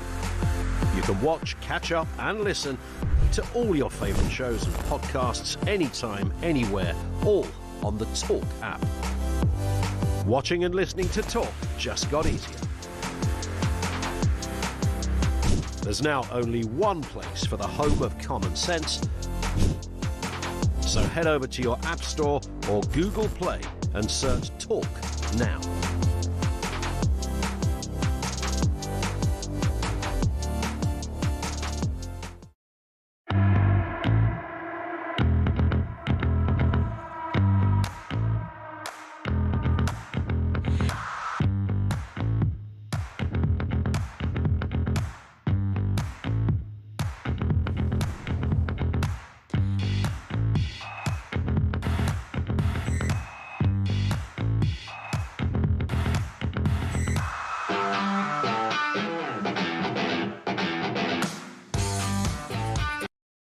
Across the UK, on DAB+, on YouTube, on your mobile, and on your side.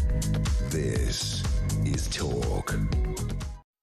I've got a little problem with these peace plans that keep on going on, these very, very long negotiations, because under the cloak of these so-called jaws continues war, and the aggression that has been imposed on the people in Ukraine by Russian attacks since the so-called peace deals and the 28-point peace plan has been presented has been brutal and ruthless.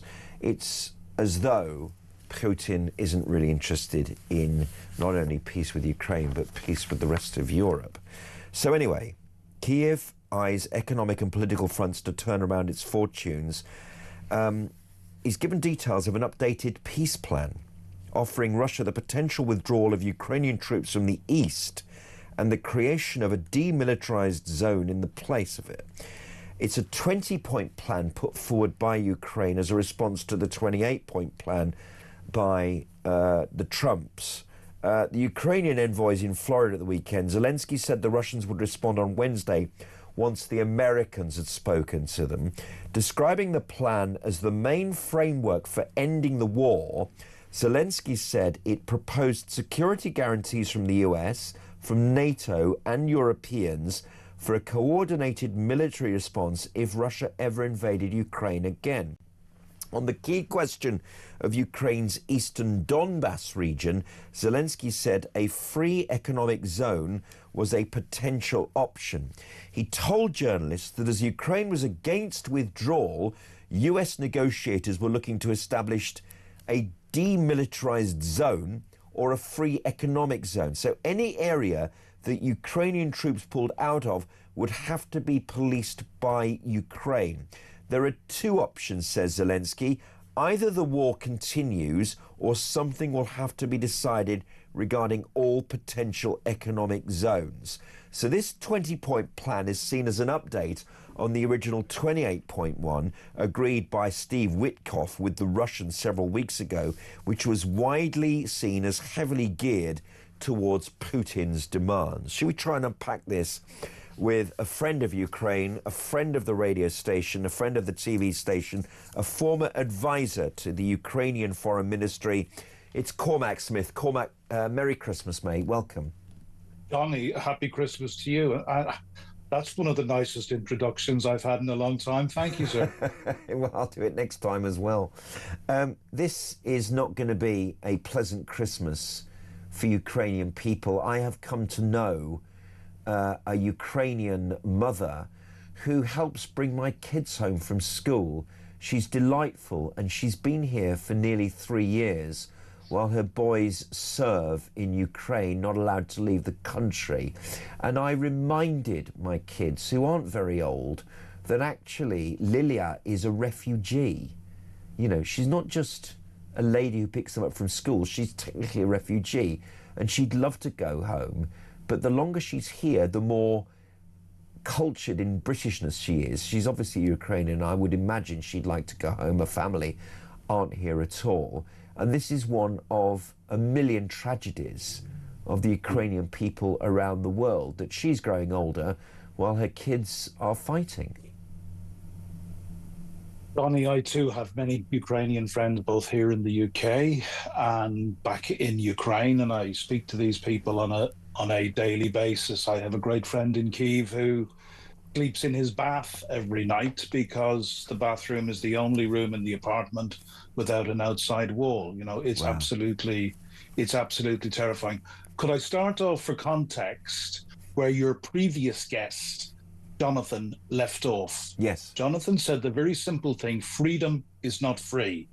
If you want to understand this, you ask a Ukrainian. And Jonathan said something which struck a chord with me. We have, you gave your age away being a Slade fan. I guess you and me are around the same vintage. I was only 2. Well, I was born in '63, so figure that out. I'm 63 next month. I'm a touch younger than you, if you don't, if you don't mind. But look, we're about the same age, my friend. We're about the same age, and you and I have grown up taking freedom for granted. I really believe, and I've been saying this for a long time. Yeah.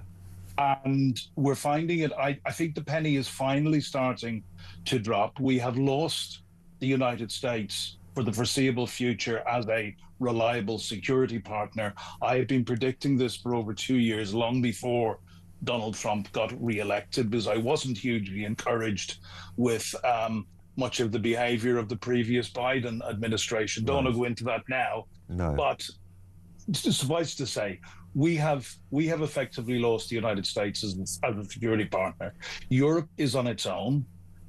Ukraine has never asked us for anything more. Got the words of Alexei Reznikov, their Minister of Defense, in December 21 on CNN, said, "We don't want or expect your boots on the ground. Just give us the weapons we need and we will do our own fighting." Yes. By God, they have shown us how resilient and tough they are and how they can do their own fighting. But you know, Johnny, I've been saying for 4 years now, arm Ukraine to the teeth and sanction Russia back to the Stone Age. We still haven't done that properly.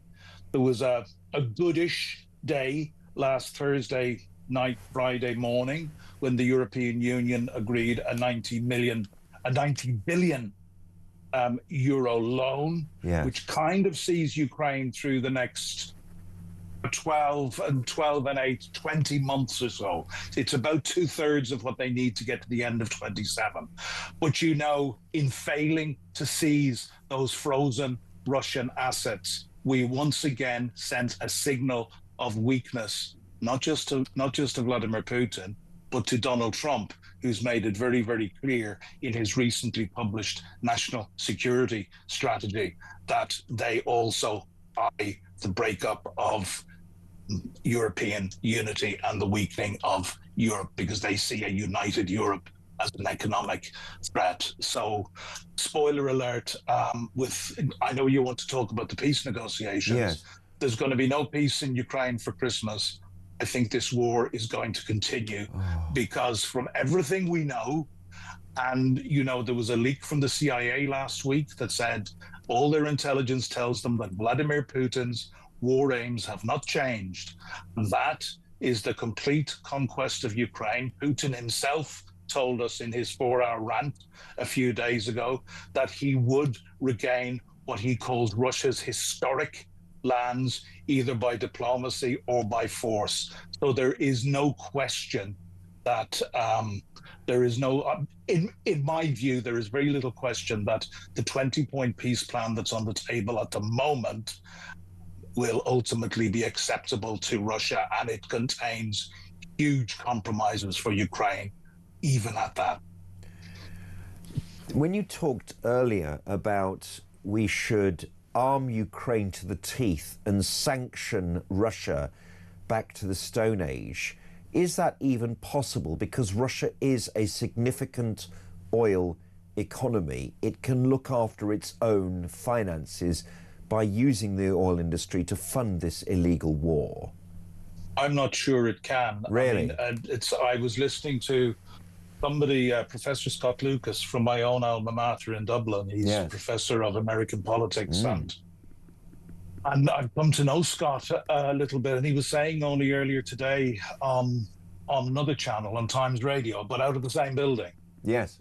You know, he was saying that, you know, Putin will only stop at such a point as the Russian economy simply cannot keep supporting his war effort. Now, when that will be, we have been looking for the Russian economy to collapse. We know that it is weak.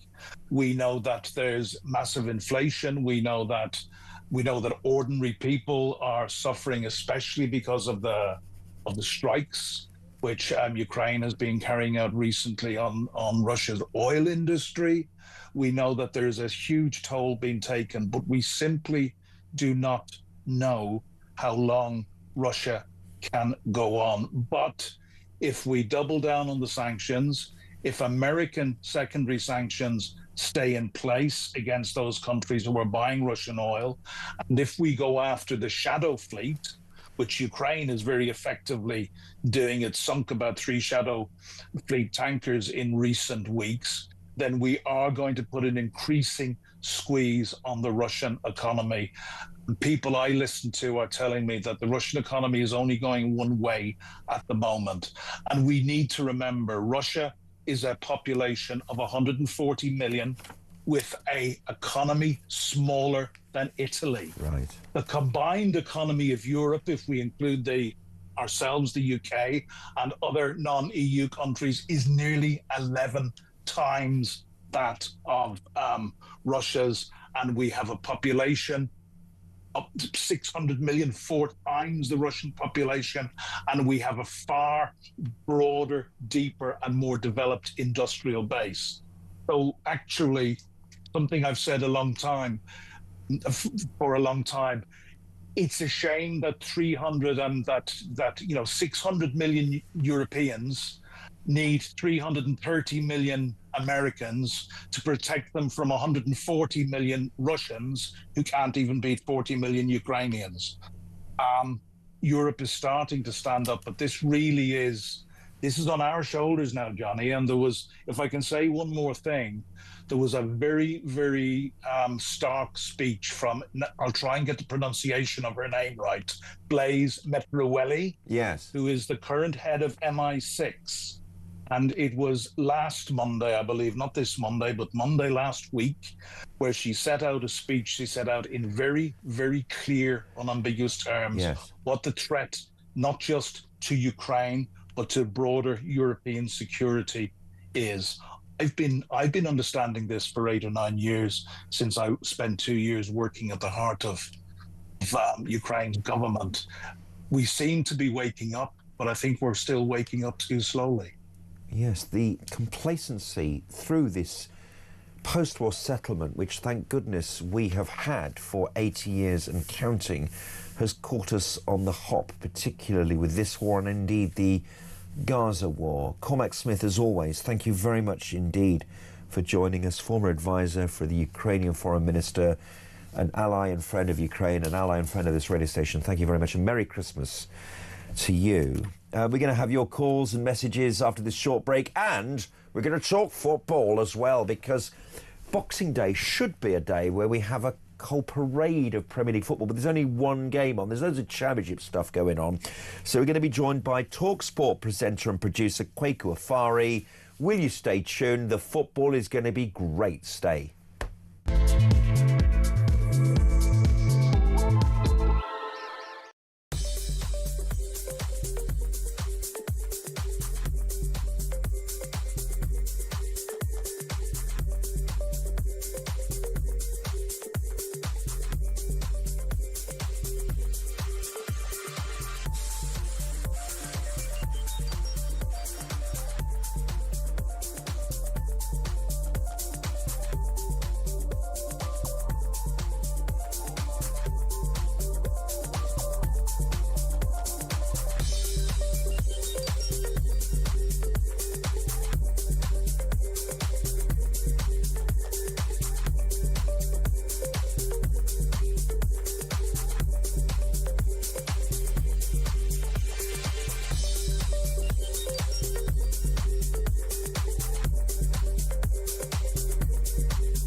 across the UK. On DAB+, on YouTube, on your mobile, and on your side. This is Talk. Now, I said that you could leave a voice note at 0344 499 1000 and sing your way through your favourite Christmas song. I may be about to regret that, because our friend Cindy from Pigeon, Michigan has done this.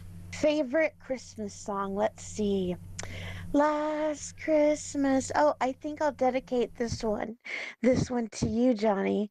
Last Christmas, I gave you my heart, and the very next day, you gave it away. This year, to save me from tears, I'll give it to someone special. There you go. There you have Cindy. Cindy. I just love your show, Johnny. I wish you were on Talk a lot more. Oh, Cindy, from your voice to God's ears. Is that right? Don't know. Beautiful. Thank you, Cindy. I was about to do the rest of the bass to it because I was sort of getting into it. That was in tune and very enjoyable. Cindy, thank you very much. And if you want to become a star of this show, all you've got to do is press the record button on your phone and send it to 0344 499 1000. Adam will decide whether it gets to air or not first. You can't just get on air. You know, we've got standards here, as you just heard from Cindy in Michigan. Last Christmas, I gave you my heart, but you gave it. He's like, the thing is, if you listen very closely to that song, he seems like he's still very, very unhappy a year later, but actually, he says in the middle of the song, now I've found a real love, you'll never fool me again. So he's like moved on, but he hasn't moved on. Is he moved on or not moved on? Unfortunately, George isn't here to answer that. And he died on Christmas Day as well. That was sad. Indeed. And Chris Rea, he died recently as well. He's not driving home for Christmas either.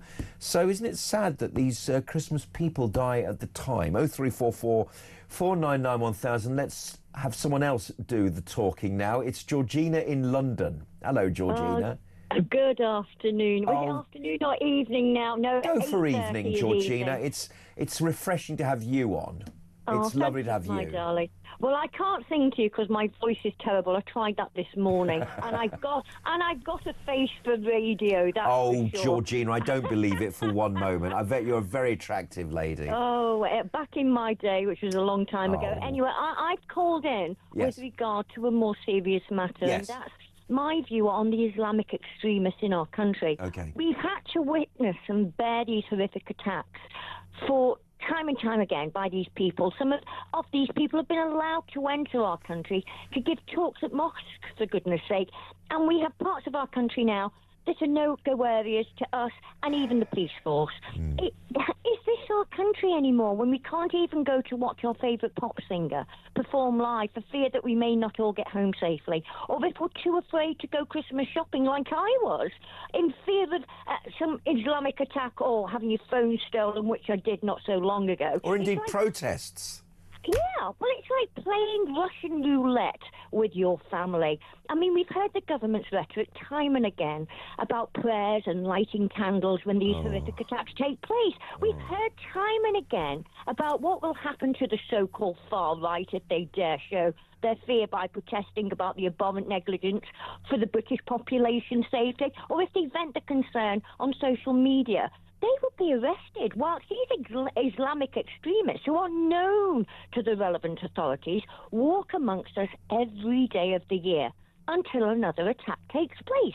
And then the infinite loop of governmental prayers and candle lighting and the vilification of the so-called far right starts all over again. Why should we take this chance? These Islamic extremists need to be herded up by the government bodies that have the authority to carry this out.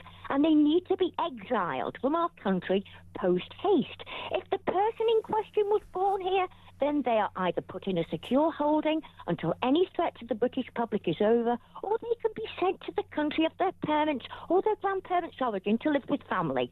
We don't want them here. We don't want any more Islamic extremist murders. Why should we take this chance, and why on earth are the governmental bodies who can do something about this dragging their feet?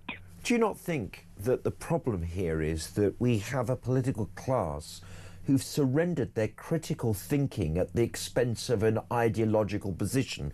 So everything you're saying is logical, but it clashes with their liberal sensibilities.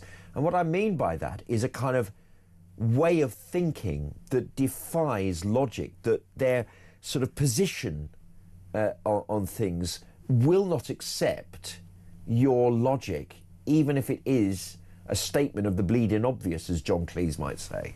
Well, I will tell you for why. The likes of you and me and every caller that I've heard call into your show, the Kevins, the Tristans, the Kens, there's so many of them, really, really up on the mark people who know their stuff. We're not looking for votes.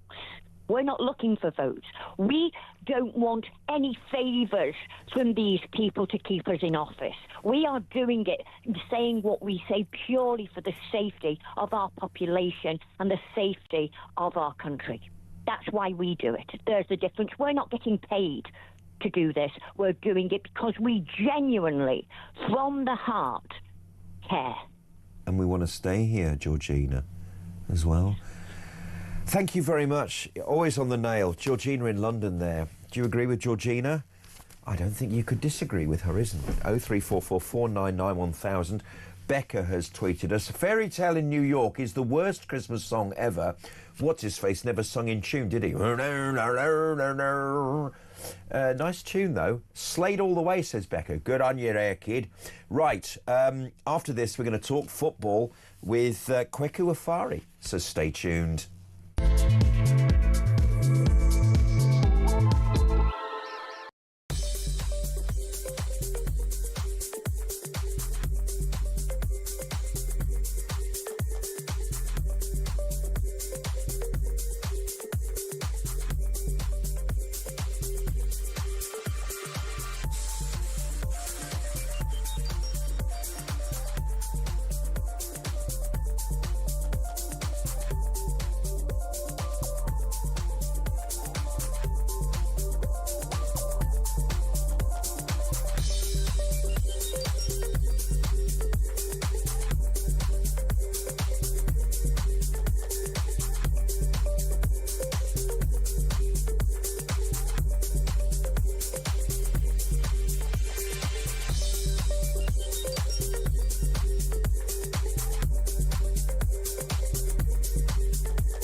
The Talk app.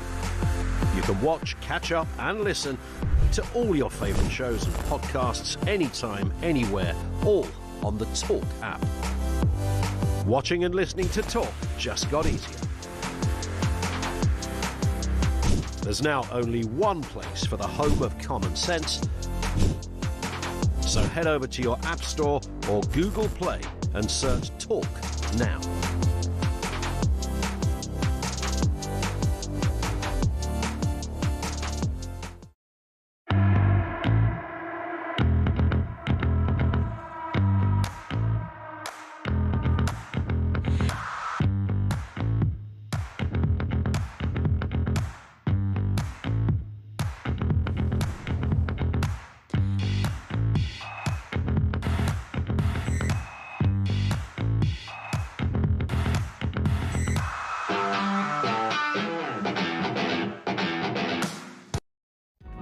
across the UK. On DAB+, on YouTube, on your mobile, and on your side. This is Talk. Favourite Christmas song? John has just tweeted us. You can do the same at 87222. Start your tweet with Talk, and you can tweet us at talkTV and at Jonny Gould. John says, Mud frontman Les Gray, the late Les Gray, singing Lonely This Christmas is my favourite Christmas song. Do you remember in the 70s, they had lots of Elvis impersonators, and it was all about rock and roll, wasn't it, in those days? And Les, he had this sort of puddingy haircut. He didn't have a quiff. He had sort of that 70s haircut, which covered your ears and went down to his neck. And he did this thing, it'll be lonely this Christmas, it'll be cold, so cold, without you to hold this Christmas. And he used to point at the camera. And it was pretty corny even then, wasn't it? But it got to #1. Anyway, that's right, John. That was pretty good. But not as good as This Christmas by Donny Hathaway, and nowhere near as good as Cindy from Pigeon in Michigan, who regaled Last Christmas, one of the best covers of George Michael's song that I've ever heard. So thank you, Cindy. Right, it's time for Boxing Day football, and there's just one Premier League game all of Boxing Day in a massive break from tradition. Boxing Day was a full programme of Premier League football. We're going to have to wait till 8 o'clock in the evening for Manchester United to play Newcastle in the only Premier League game of Boxing Day, which leaves the Championship as the big action, with Coventry, who are leaders, taking on Swansea, and Middlesbrough at home to Blackburn, chasing down their tail. So let's talk about who's going to win the Premier League, with games on the 27th. Aston Villa are going to win the Premier League, with Kweku Afari. Kweku from TalkSport. Hello, mate. How are you? I'm good, thank you. How are you getting on? I'm very good, thanks. Now, you and me, kid, we've got a date on the 27th. We're both going down the bridge, aren't we, to see Chelsea versus Aston Villa. Now, Chelsea are in 4th, are they not? 5 points behind, 7 or 5 points behind Villa now. 7 points behind Villa right now. And this is a Villa team that are, you know better than anyone, the most informed team in the country, and this is a Villa team that have beaten the likes of Arsenal and Man City. And so for my team Chelsea, this is a very tough fixture on the 27th, but I'm with a lot of football fans. This game should be on the 26th. Boxing Day football is a fixture of the calendar as a football fan. The fact that these games aren't on the 26th could just take something away from the day, I think. Absolutely. And if I was to hand out advice to managers like Enzo Maresca, he was talking about this is the worst 48 hours of my life last week. Now, that is like talking into the jaws of a crocodile at Chelsea, because like Nuno Espirito Santo, he decided to say the same things at Evangelos Marinakis. And what did he do? He bit his head off and sacked him. Why do that? I mean, Enzo Maresca has had a tremendous start to his Chelsea career. They've been the world champions and they won another trophy. They won the Conference League, they won in Europe. They're not going to win the title this year, but they could qualify for the Champions League, which is where a club of Chelsea's standing wants to be. Why is he doing that? They will sack him if he keeps on talking like that. So there's been varied reports as to why Enzo Maresca had that outburst, talking about it being the worst 48 hours it's been since he's been a Chelsea manager.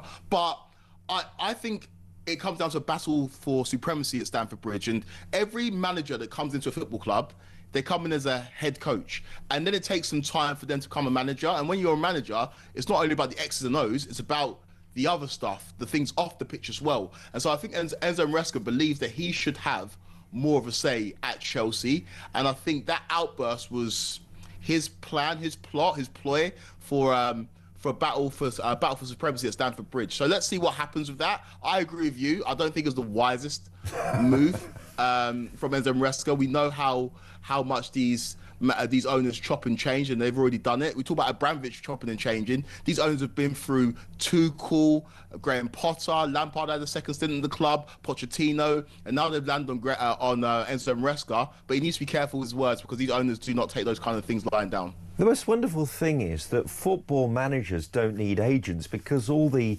newspaper writers write what they're going to do next. And what's so wonderful is they're making this assumption that Pep Guardiola, who's weighing his players ahead of their next game to make sure that they're not put any fat on, and if they're too fat they can't go on the next City coach to the next game, that he's in his last year, and that Enzo Maresca will take over from him. It's as if actually all you've got to do is just report something very tiny-weeny and you let the media do it for you.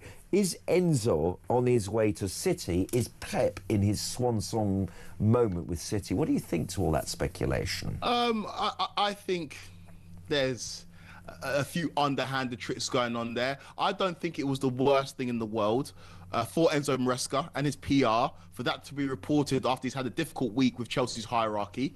It makes him maybe a more valued commodity at Stamford Bridge, or he feels like it makes him a more valued commodity.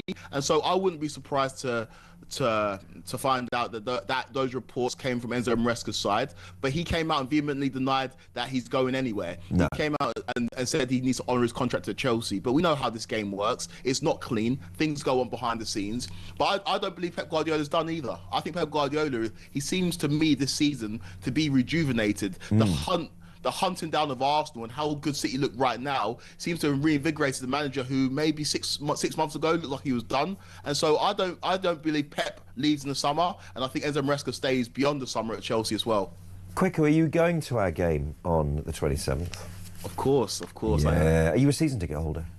I used to be, not anymore. I've now got a little boy, so my money goes there. But yeah, I'll go to quite a few Chelsea games. Very wise. Now, I have been to some crackers Chelsea games over the years. I've seen a mad 4-4 game where Gareth Barry scored from the penalty spot to draw it 4-4. It was this time of year.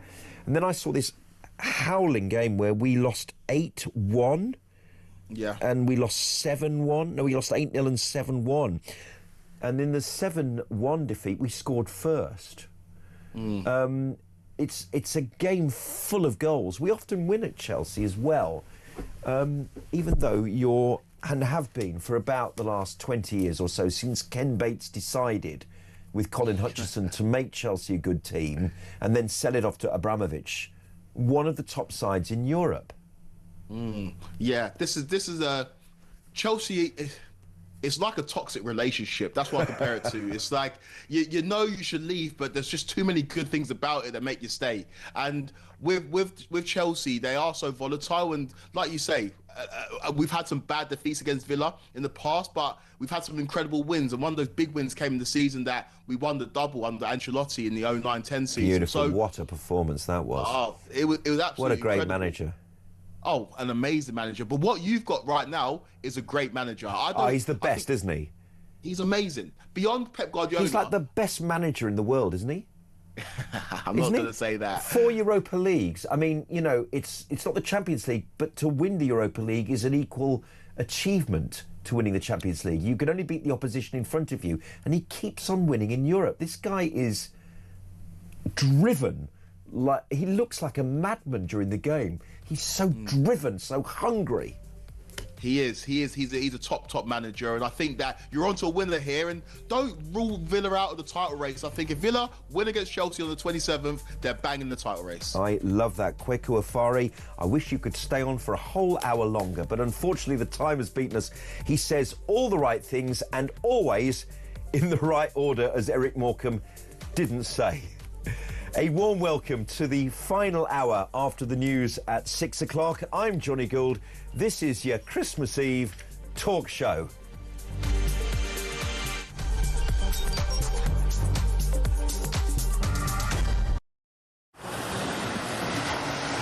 Libya has become a major transit route for refugees and migrants from sub-Saharan Africa. And many of them come through Libya dreaming of getting to the UK, particularly from Sudan, where there has been a civil war waging for the last 2 years. And those asylum seekers or economic migrants who make it from Sudan to the UK have a 99% chance of being given leave to remain.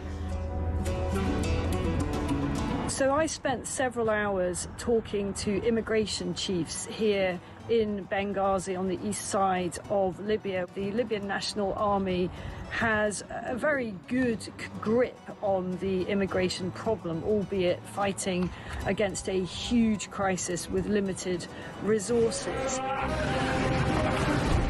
There is a very, very clear process of giving people proper health checks, the life-saving care that they need, and then working out where it is exactly that they've come from. Their message to the UK is that you are fueling this problem. You are effectively advertising a great new life for people from sub-Saharan Africa. They actually said, you know, what do you think happens when a guy from Sudan comes up through Libya and makes his way all the way to the UK and gets put in a luxurious hotel and provided with everything?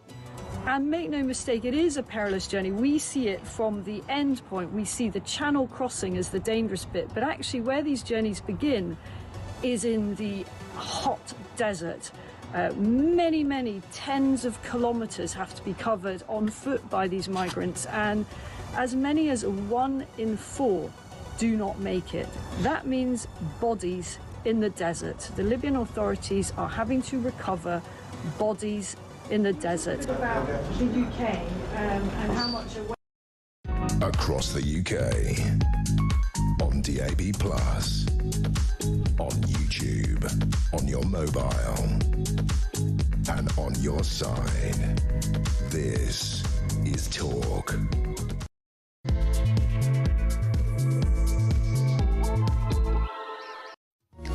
5 hours, 57 minutes and 32 seconds to Christmas. Merry Christmas, you. It's going to be a lovely day, and I hope that you are going to have a nice Christmas with your family.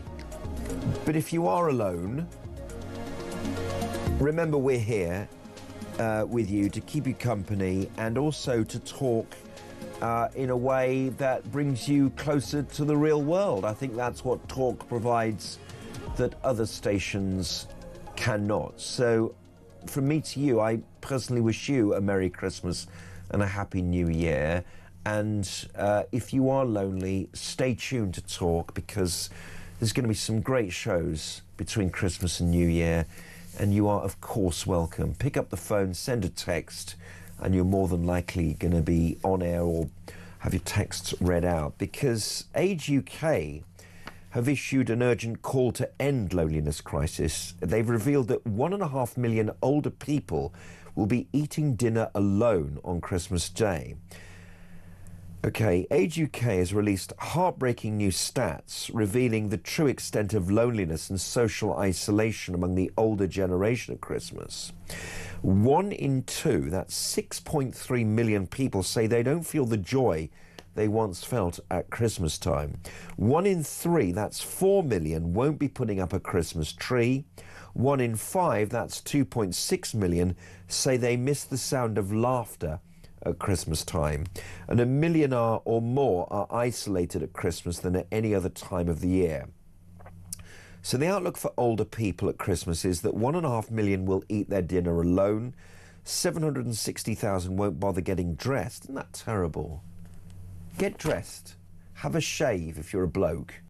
You know, get yourself together. Put trousers on. Wash yourself. You know, just even though you might not feel it, just it might make you feel a bit more ordered and better about your day. You know, we all have days like that where you never get dressed, never brush your teeth. Just, you know, I have learned in older age, you know, if you have a day off, don't have a day off. Find something to do. Be somebody. There's so much that you have to give to the world, you know, so don't be this person. And apparently 670,000 won't see or speak to anyone. So this kind of thing, you know, needs to be highlighted. 0344 499 1000. You have a friend here. Text us if you recognise this loneliness. And also, if you've got a favourite Christmas song, will you tweet us with it at 87222 on the old text. Don't forget talk at the beginning of the text. Tweet us at talkTV and at Jonny Gould. And if you're as brave as Cindy from Michigan was in singing Last Christmas by George Michael, we will play it out here on the TV and radio. Another U-turn, another week for Keir Starmer, who has decided to raise the inheritance tax from £1 million to £2.5 million. That's the threshold, even though one poor farmer committed suicide over the worry of not being able to hand his farm over to the family at the end of his life. And we'll talk about loneliness at Christmas in just a moment. But first, here he is, our political strategist, our friend of the station. It's Peter Barnes. Hello, Peter. Merry Christmas, mate. Merry Christmas to you too. How are we doing? I'm all right, actually. I finally made it up north. I'm at my parents' for the festive period. I'm actually back down there in just a couple of days. But to be honest, the trains weren't too bad. Made it in one piece, which is better than most years. So there you go. Small victories. That's what I always like to say. Absolutely. Incremental steps. Where is the north for you, Peter? So I'm in Wigan, just outside of Manchester. Right. Yeah. Where... It's not a million miles away. It's about 2 hours on the train, so it's not too bad. It's easy from Euston, isn't it, really? Oh, it's a straight line up, yeah. However, getting back is part of the problem because they've got half the line dug up till about the 27th of January. So that's why I'm having to come down really early on than I normally would do. But unfortunately, I'm needed at talk as well. So you guys asked, and here I am. Well, that's great, and it's great to have you here. Let's talk first of all about Keir Starmer's U-turn here, because I read with great sadness about the farmer's son. Says that the tragedy that killed his father could have been averted if Labour had acted sooner, because Jonathan Charlesworth said that his father John would definitely still be alive if not for Labour's chaotic handling of the family farm tax, because Starmer said that now we're going to water down these plans to charge inheritance tax, raising the threshold at least to £2.5 million from its original £1 million. And this change will halve the number of estates that were expected to have been affected from 375 to 185 in the first year. And this new regime starts with the new tax year. This should never have happened. And people are talking about the whole IHT system being banned altogether in terms of farming. What's your take on all this, Peter?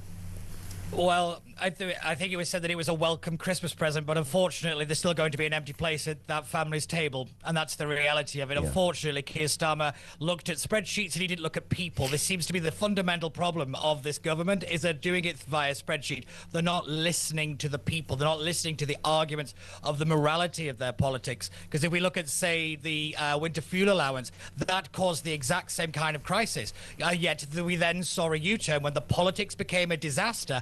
That's when the U-turn. Let's remember that. They've only turned here because the politics isn't right, not because it was the right thing to do. This is the bit that I notice quite a lot with the Starmer government. They say they're doing the right thing, but they should never have got this far. It should never have been a policy in the first place. Everybody from the Countryside Alliance to every major group within the rural community said this would decimate the farming industry and it would cause families to break apart and it would cause families so much trouble, and it has been proven to be correct. And yet again, what I found most interesting is how this got palmed off to DEFRA to announce, not the Chancellor. Notice how the political toxicity went to somebody else, not to the Chancellor, who basically, as far as I'm concerned, helped sign that guy's death warrant. Absolutely. Now, Peter, food security is national security. So when are this government ever going to respond to common sense issues? Everything they do seems to fly in the face of significant members of our community. Food security, I mean, really, we have national security holes throughout our society, and looking after our own wheat farms, looking after our own goat farms, and looking after our own rural people, not treating them as though they're a schismatic separate part of society, is one of the first things we should do. And particularly with Labour MPs who are rural constituency members of Parliament. Yeah, so it's quite an interesting thing, really. Keir Starmer and Morgan McSweeney, the last general election, but quite a lot of effort into campaigning in those rural seats. There's roughly 144 which are either rural or what we call rural adjacent. Yes. And that's big politics, it's big numbers, and Starmer put a lot of effort into it. And literally, the first policy out the gate for the rural community was somewhat of a slap in the face. And I don't think they're going to forgive very easily. So this is the thing. You can do U-turn, you can water it down all you like. Unfortunately, for the Labour Party, the damage is done, and those seats are very much back in play. If you look, the Tories have pounced pretty quickly. Kemi was right on the money on this one. She called it the moral issue straight out of the gate. I know Nigel Farage offered to pay for the legal fees for any farmer that was arrested in any of the protests. And I think even the Lib Dems, when Ed Davis not busy doing Takeshi Castle auditions, he actually did bother to pop his head up and say that this wasn't a good idea, which is interesting because the Lib Dems usually hold quite a lot of those seats. I mean, it really has struck a lot of us as to how stupid this policy was from a political perspective, not just from the economics or the morality issue, but from a politics point of view. I mean, this was the first time the Labour Party had a real grip on that rural vote for a very long time. I mean, it was non-existent under Corbyn, and Ed Miliband tinkered about with it, but I mean, Starmer really got a hold of it, probably more thanks to Morgan McSweeney. But yeah, I have to admit, the politics of this, I don't think it's right to jump on, but I mean, they have given it to the opposition parties because, yet again, this was a mistake of their own making. Everything they have done is because of themselves. It's not because of outside factors. They can blame Trump and tariffs and war in Ukraine, but it's all down to the fundamental decisions that they're making at home. Well, when Keir Starmer bothers to be here, it's all a bit of a mess, really, but this is what you get when you have, civil servants running the government. And you have people in the public sector who've never understood what food security actually means because it's just numbers on a spreadsheet. Now let's just talk about this poor man. He was a 78-year-old John Charlesworth, and he took his own life 24 hours before Labour's crackdown was announced. His 70-acre farm in Barnsley is worth around £2 million and would have been exempt from inheritance tax under these new changes. Now, his son confirmed if we'd known that, if he'd been within the £2.5 million threshold, which has just been announced, he would definitely still be here. I would imagine the Prime Minister has suddenly realised that he could have had a few more deaths on his hands if he hadn't have done something. So poor Mr. Charlesworth, 48, this is Jonathan Charlesworth, his son, found his dad in a barn on their farm in Silkston in Barnsley last year. He later told an inquest that he believed John wanted to beat the government's family farm tax proposals and save the farm for future generations. And I spoke to a turkey farmer earlier on in the show, and we were talking about all sorts of issues for the morning, which was very interesting, Peter. But he did say that one of the issues about IHT was that clever accountants get, millionaires to invest in farms to speculate against IHT so they can pass it on to their family without cost. And that presumably was the driver of this clumsy Labour policy, that they never thought about the farmers in the rural areas. They only thought about tax dodgers and trying to raise more money. But there is Paul Kelly said, you can distinguish, you could close the loophole between genuine farmers and speculators trying to mitigate their IHT.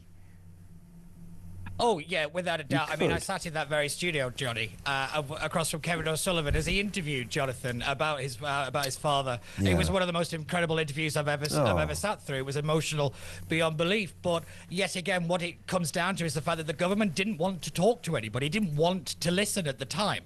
Let's not forget we had tractors down Whitehall for multiple days. These were mass protests. These are people who work from dusk till dawn. They get very little support from the country and in general, and yet they are the food producers of the nation. And yet again, they had to actually fight to be heard. That I found the most perverse bit about all of this. You'd have thought they would have had, the the number 10's number on speed dial at this point, given their importance. But like you say, we don't take it seriously.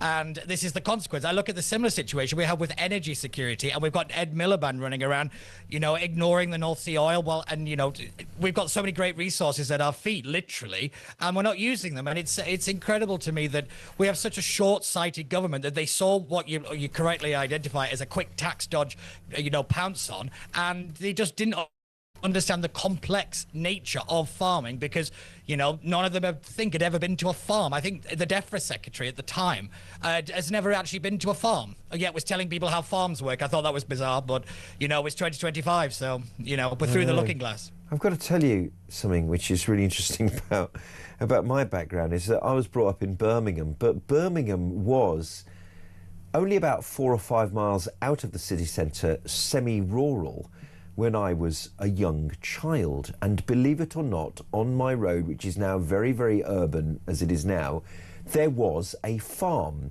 And it was a farm that coexisted with houses which were beginning to be 20 years old. Finally, the farmer sold his fields to 2 houses which now stand there, and they are 50 years old. I went to school in my primary school with a boy who came to school. He was a farmer in my urban area. And again, he moved out the farm. It became a block of flats.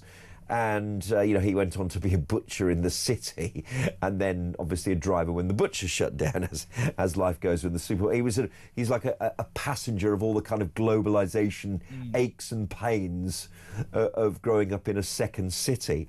But that, and I remember even as a child going to a farm and being shocked at how dirty it was. I was only 5 years old, and how muddy it was, and my wellies weren't enough.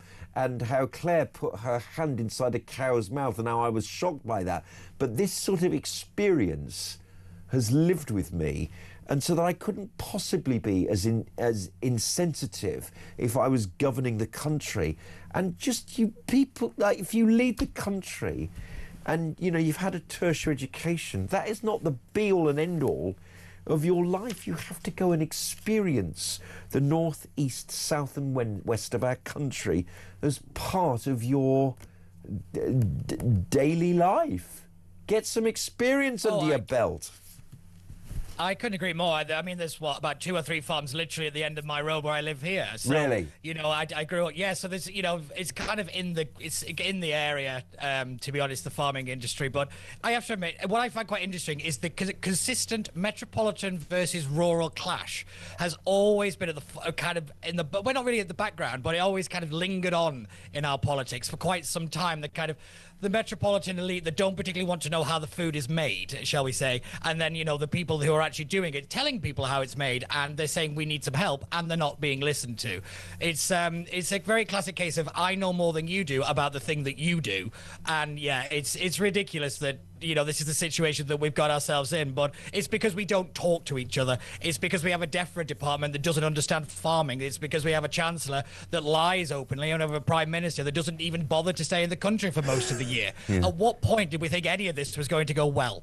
Yeah, indeed. Now, if you're affected by any of the issues mentioned in this segment, for example, suicide, call the Samaritans on 116 123. Please don't do it, okay?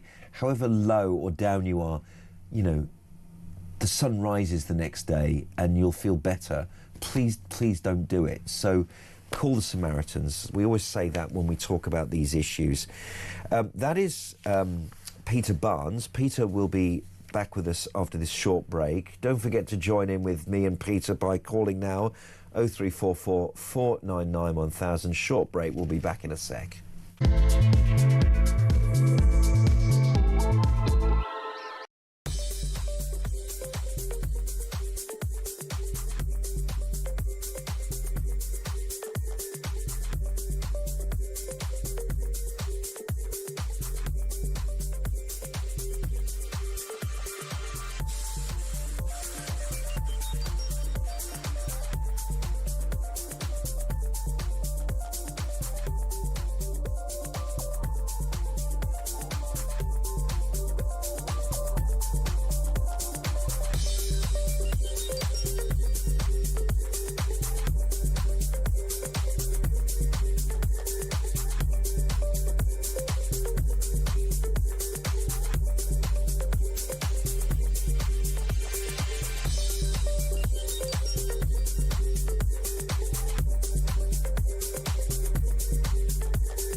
the Talk app.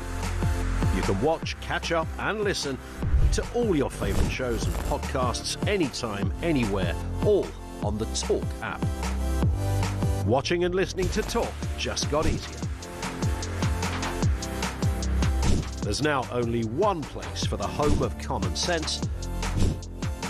So head over to your App Store or Google Play and search Talk now.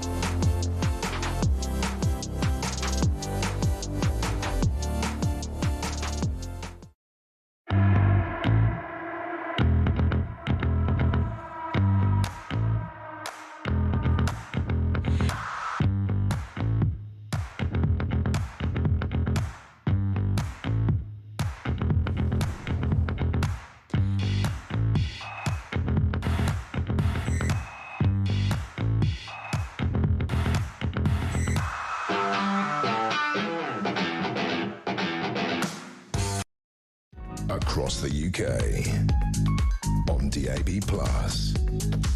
on YouTube, on your mobile, and on your side.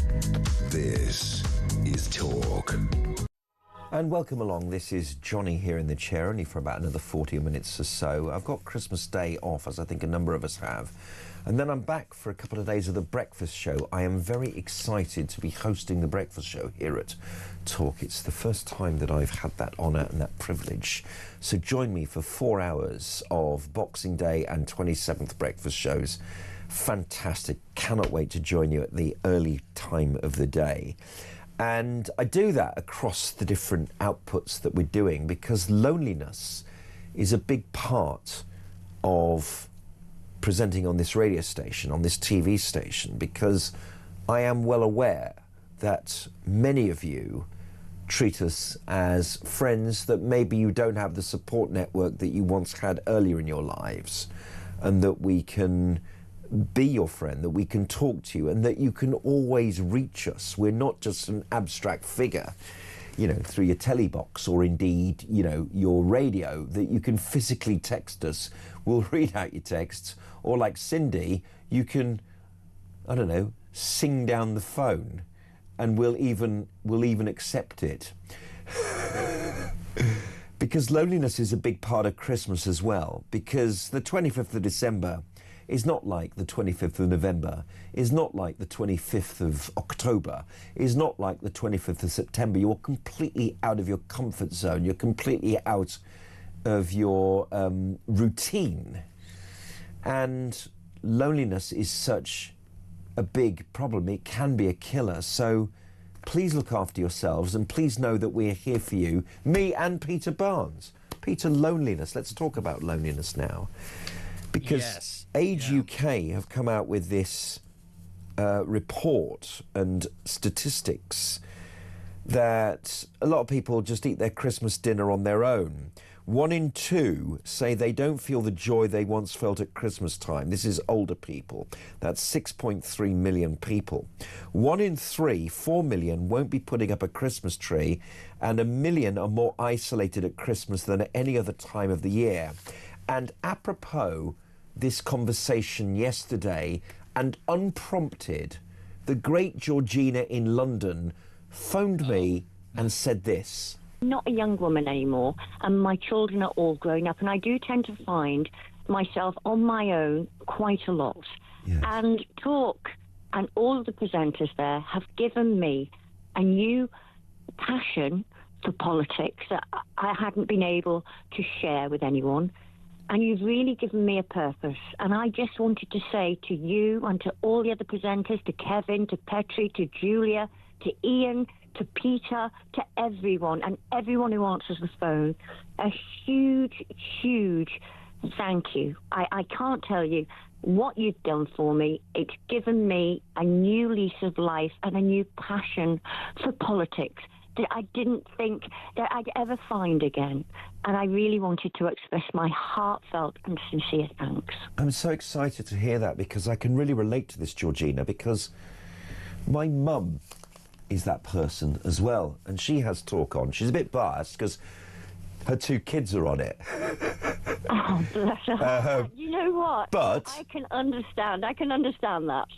But then again, we're not on all the time. And she has been given this new purpose to her arguments and what she believes in. Sometimes it makes her more angry than I would prefer, but at least it provides her with a connection to the real world there that perhaps on other channels you just don't get. Yeah, well, you don't, because you're not allowed that interaction. And I know that the other listeners probably get sick and tired of hearing my voice.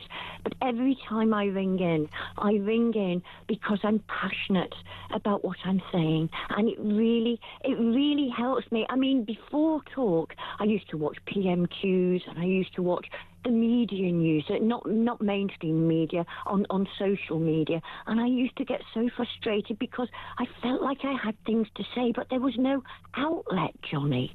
And then when I found Talk, I found this magnificent outlet where people were prepared to listen. And whether you were right or wrong in your opinions, there was always a platform for you to air your views.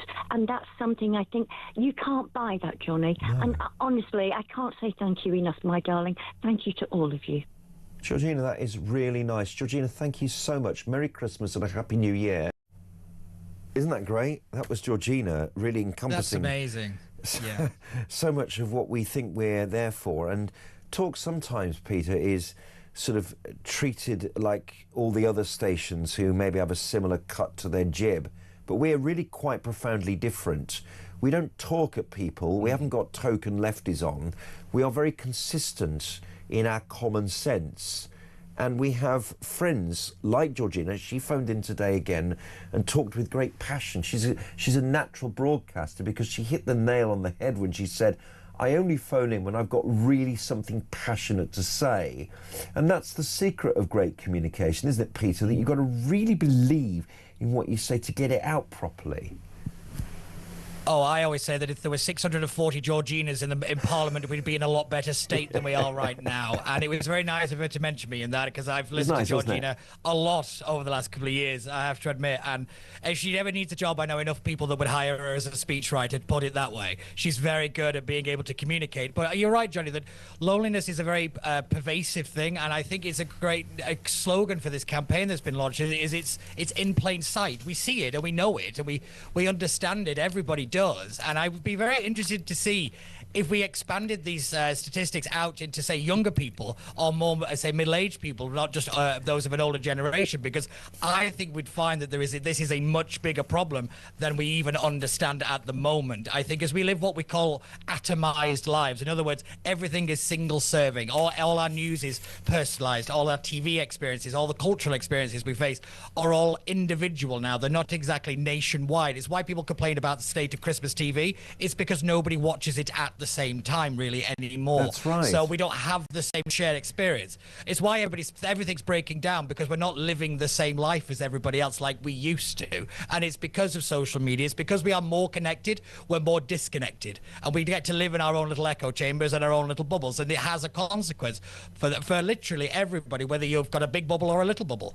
I do think we're heading towards a much bigger social problem than I think we're ready to face or even have any idea how to fix, because I always remember we had the loneliness minister at one point in 2018 that was out of the back of the Joe Cox Commission, and that just seemed to have weaseled out and, you know, thinned away. It's now some part of the culture department, but, you know, at one point it was there. It was a real thing that we actually bothered to tackle for a little bit, and it's just kind of withered away because the people kind of fell off. This is the great sadness of our politics, is we have great moments of we must fix this, and then we go, no, we need to fix that, no, we need to fix that. We don't stick at anything, and unfortunately this was one I thought we could have actually made a big dent in, because I think it's a lot bigger than Age UK make.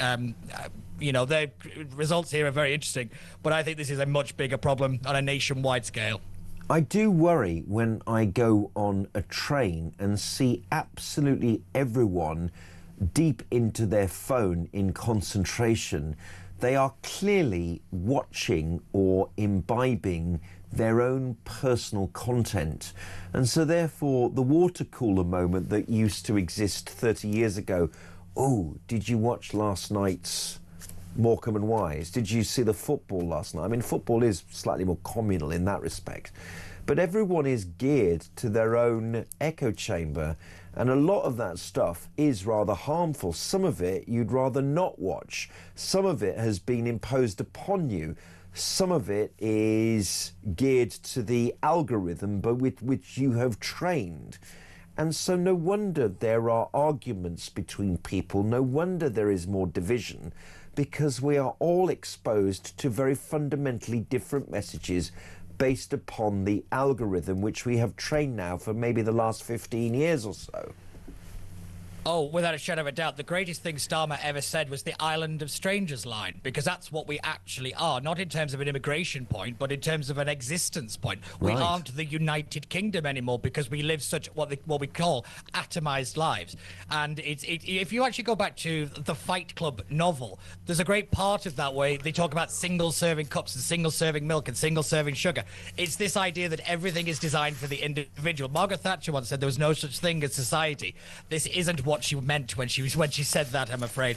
I mean, we're living in a very dangerous bit of society at a dangerous time now, because you're right, there are some harmful actors that are exploiting this. The algorithms are the algorithms, but they feed off what you give it. So I always say that social media is not the problem, it is an amplifier. It turns it up to 11, I'm afraid. So when people blame social media as an easy get out of jail free card, it's somewhat of a, you know, the kind of pantomime villain. But unfortunately, it's a lot more complex than that, because all it did was make a problem in society a lot more, you know, plain to see than it ever used to be. How do you beat the system? Do you know how to do that, Peter? I mean, obviously one way is to come off the phone a bit more often. I mean, that's the obvious one. I don't necessarily think it's that. I actually think it's just making sure that your bubble isn't very small. Yeah. In other words, read more of what you don't agree with than what you do, yes. Because then the algorithm will change your patterns. So I actually probably read more left-wingy stuff than I do right-wing stuff, because I know what the right-wing argument is going to be. I tend to read what the other side are arguing about the same situation. One of the great things that I do is I take a news story, I read it in The Guardian, I read it in The Times, I read it in The Telegraph, just to see where everybody is on the issue, because then you actually understand where people are coming from. And this is the big breakdown, is that we have taken a misunderstanding to mean we are enemies, that we're at each other's throats. Our politics is so combative now because of that breakdown. We don't trust each other anymore because we're saying that everybody's a traitor, or they're not British enough, or they're this, or they're that, or the whatever. You know, we label everybody far right who has a centre-right opinion. This is the consequence of it. It's the collapse of discourse. And when that goes, really bad actors get involved, and that's when politics turns to a very nasty place. And we're cruising towards it, I'm afraid. But all it takes is for people to just be a little bit more open-minded and maybe trust that the person in front of you isn't a loony lefty or a white supremacist, and you might get a little bit further. Yeah, that's here. The only thing is, right, in debates that I'm having, and they are very lucid and very pleasant, and they're all at 80 decibels, they're not shouty things, is that sometimes when I'm trying to reason with someone who has a hard and fast view, I can't turn that person with additional facts or information which perhaps he or she missed.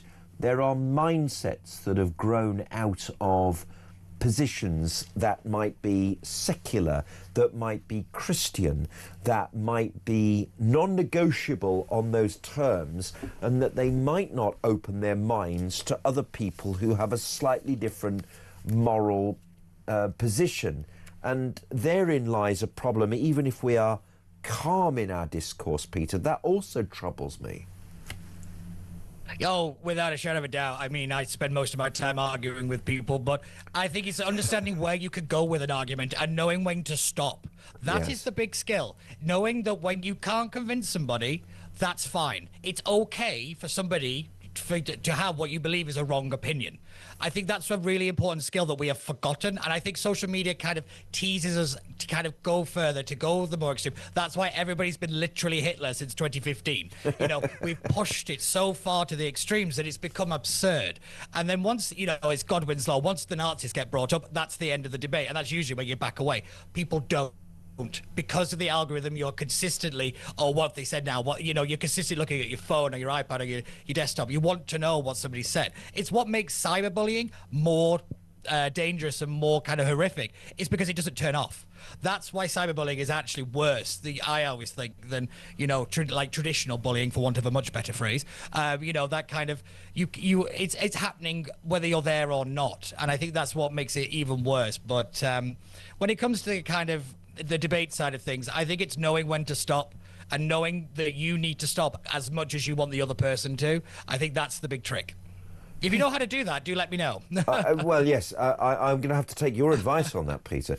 That is Peter Barnes. Thank you ever so much for joining us, and Merry Christmas to you and your family. And sorry to interrupt your family reunion, but it was great to have you on. As always, Peter Barnes, friend of the show, friend of talk, presenter as well here. And I'm sure we'll see a lot more of Peter in 2026. Alan Gelson has WhatsApped us and said, "Hello, Johnny. Thanks for a great show." Alan's in Northampton. "Please tell Georgina to carry on ringing. I look forward to hearing what she has to say. She is so articulate and interesting. Happy Christmas to you all and the rest of the talk team." So thank you for that, Alan. It's very kind of you.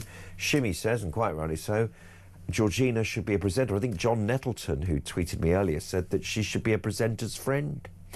But the thing about Georgina is she only phones in when she really believes something.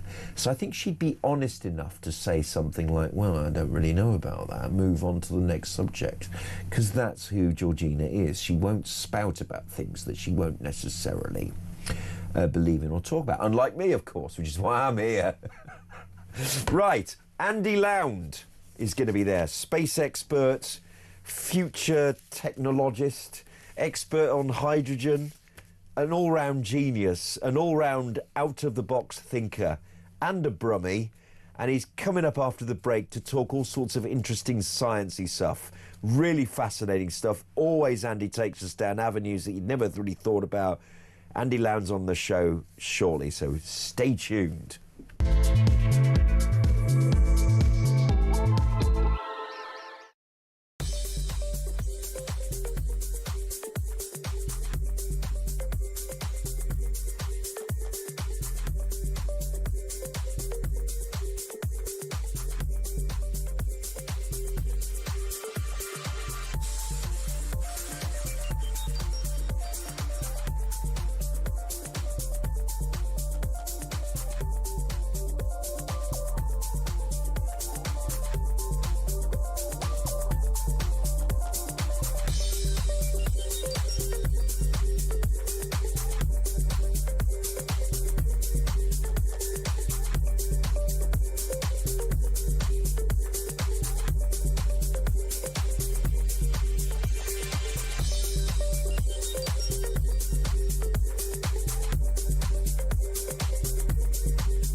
Across the UK, on DAB+,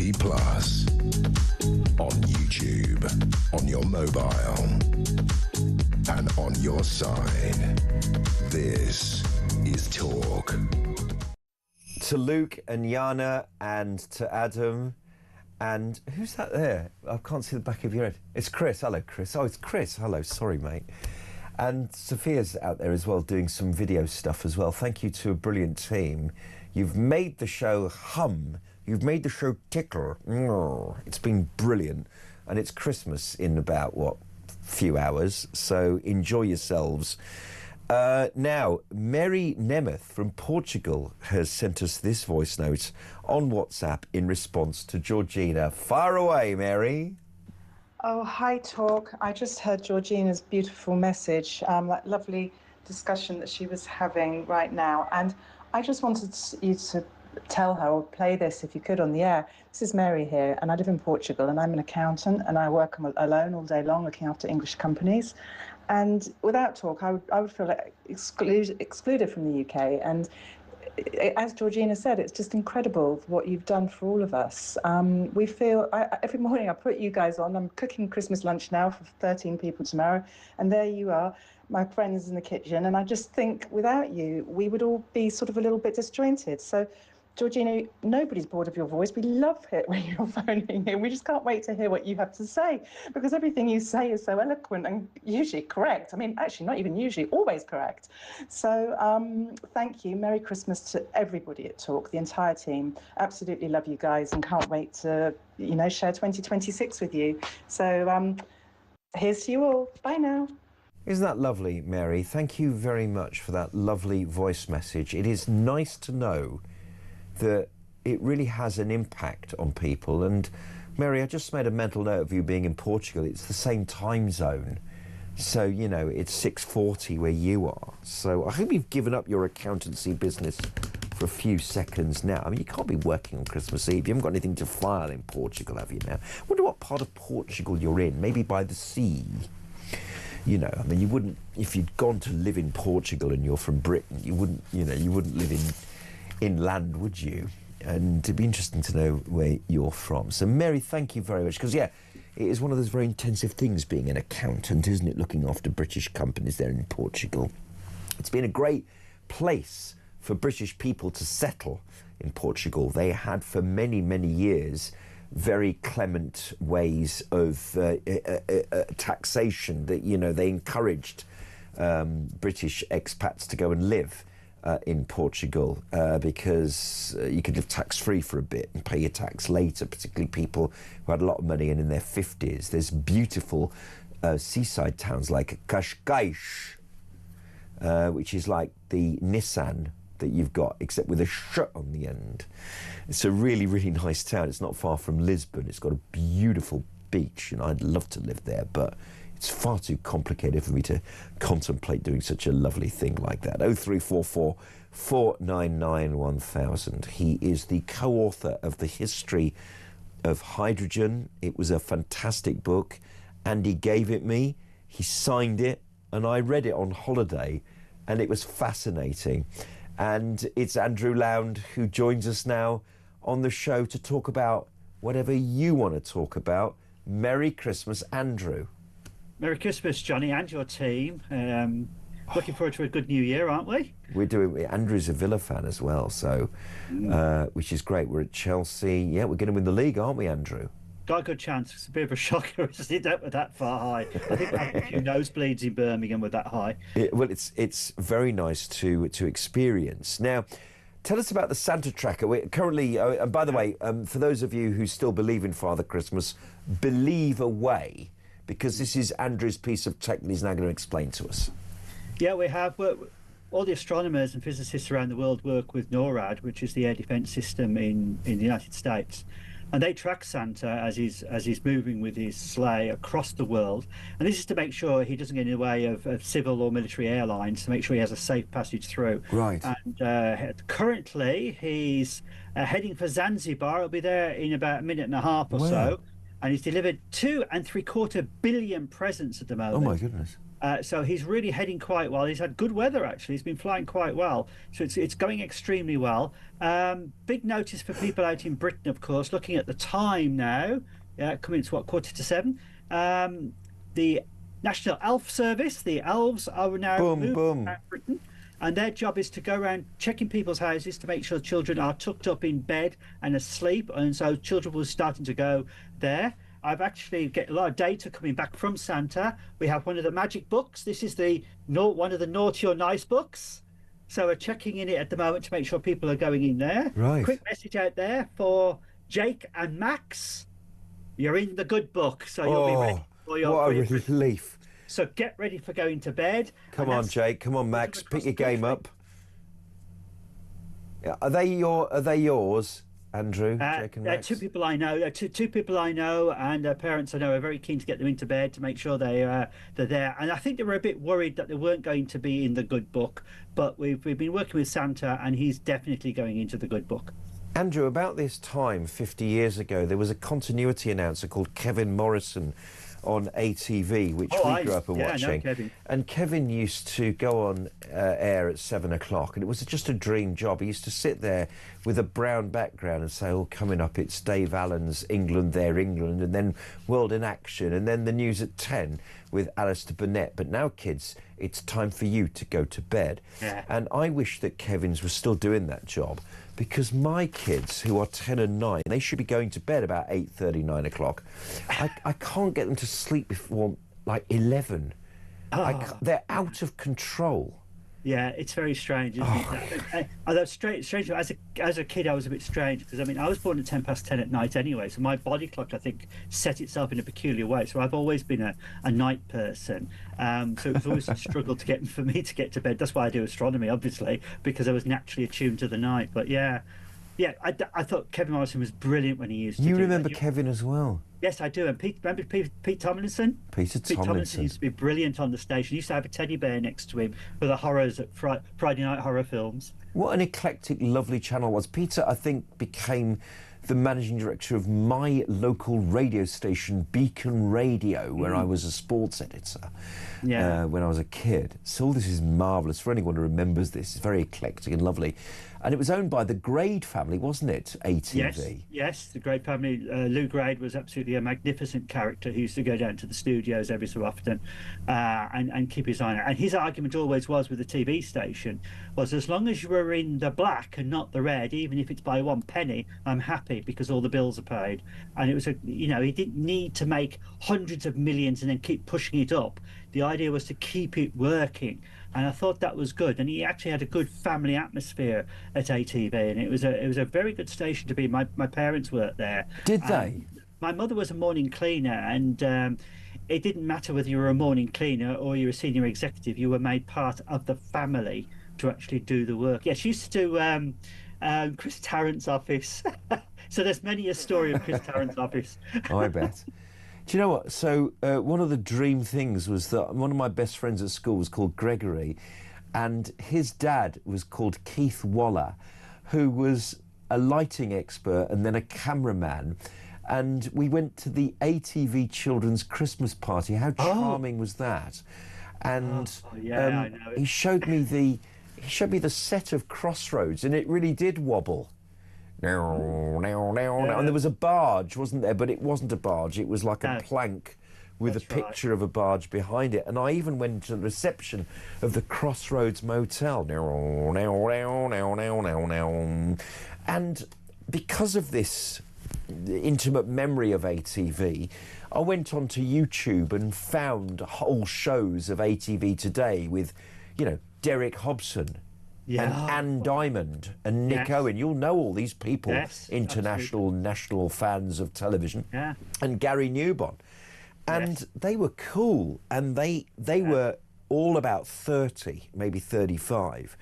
And they interacted beautifully, like national TV pros. Yes. They all worked together, and we really miss that interaction, that humanity around news. They were really good broadcasters, and no wonder that all of them became star broadcasters nationally, Andy, because they were good at their job locally.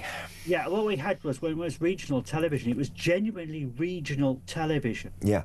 That was the difference, which we have now. What we have now is a national organisation sort of having, there's a local station just to do a bit of local news. That wasn't like that in ATV's day. They were covering every little thing that was going on that was important to the local people. I'll tell you something, the Children's Christmas Party, the second one I went to... You went to them as well? I might have met you when you were a kid.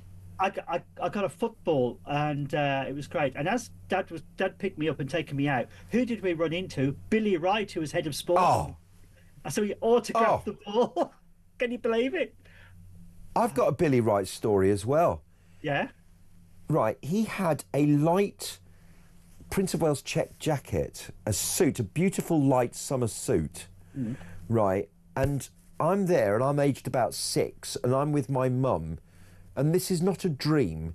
We're walking up Bennett's Hill in Birmingham, which, as you know, is a steep hill leading up to the cathedral. And we're walking up the middle of the road, and it's not a dream. We're walking up the road, and I am with Billy Wright, my mum, and we're talking as though we were destined to meet and that we were on a stroll with this absolute legend, this Wolves in England superstar, married to one of the Beverley sisters. And I thought it was the most natural thing in the world that my mum should be talking to Billy Wright, because I was told that my grandfather played international football for Austria. So, of course, we'd know Billy Wright. OK, this was going on in my little 6-year-old head. And I said, do you remember that Billy Wright walk up the street to Bennett's Hill with... And I remember everything about him. He had really nice light yellow socks on, like really posh yellow socks, you know, like the socks that maybe Frank Sinatra would have worn. And he had this light check suit, a summer suit, so it was obviously the summer. And he had sort of light shoes on. He sort of looked the part. He looked like, you know, approximately the Prince of Wales to me. And it was an amazing thing, and it wasn't a dream. No. And he was the head of ATV Sport at the time. Yeah. I mean, what was interesting about ATV in Birmingham at the time is because ATV was such a big I mean, it was a really powerful organisation, and he had some of the biggest stars. They were staying at the Holiday Inn, which was very close to the Muppet Show came from there. You could walk through Birmingham and run into some of the most incredible people imaginable at one time. Absolutely. Because of ATV being there, Yeah, it was. It was an international powerhouse, wasn't it? Blimey. Well, we were supposed to talk science. We were going to talk about ATV. Well, I hope that's been of interest to all our viewers. We've got more Andy Loud talking science. Stay tuned.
The Talk app.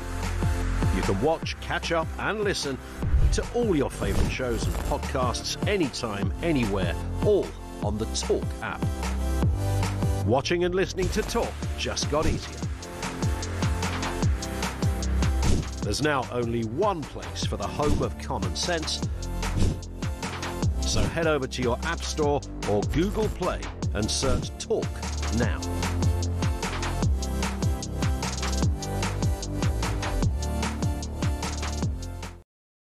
Across the UK, on DAB+, on YouTube, on your mobile, and on your side. This is Talk. Well, it's been an absolute adventure, and you know what, it continues for another 5 minutes and 44 seconds, so I'm going to make the most of it with Andy Loud. You are a space expert. We're apparently in Nairobi in Kenya now with Santa.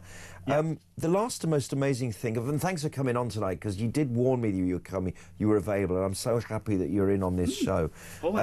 You told me last time that computers have a mind of their own, and that all the pixels do things that computers don't realise, that you think that the humans think you have a control over. We're getting to the point, aren't we, where AI is driving plastic thought. What's the word I'm looking for? Thought that isn't generated by human beings, and that we're about to lose control of the world to the computer, to robots. Is that right, or is that a bit of an exaggeration? I think that's still going to be a long way off. AI is still making a lot of mistakes, but yes, you're right. What we're using with CGI technologies, when they had these small programs written, and this is many years ago now, the computers were slowly taking things over a little bit and doing their own thing.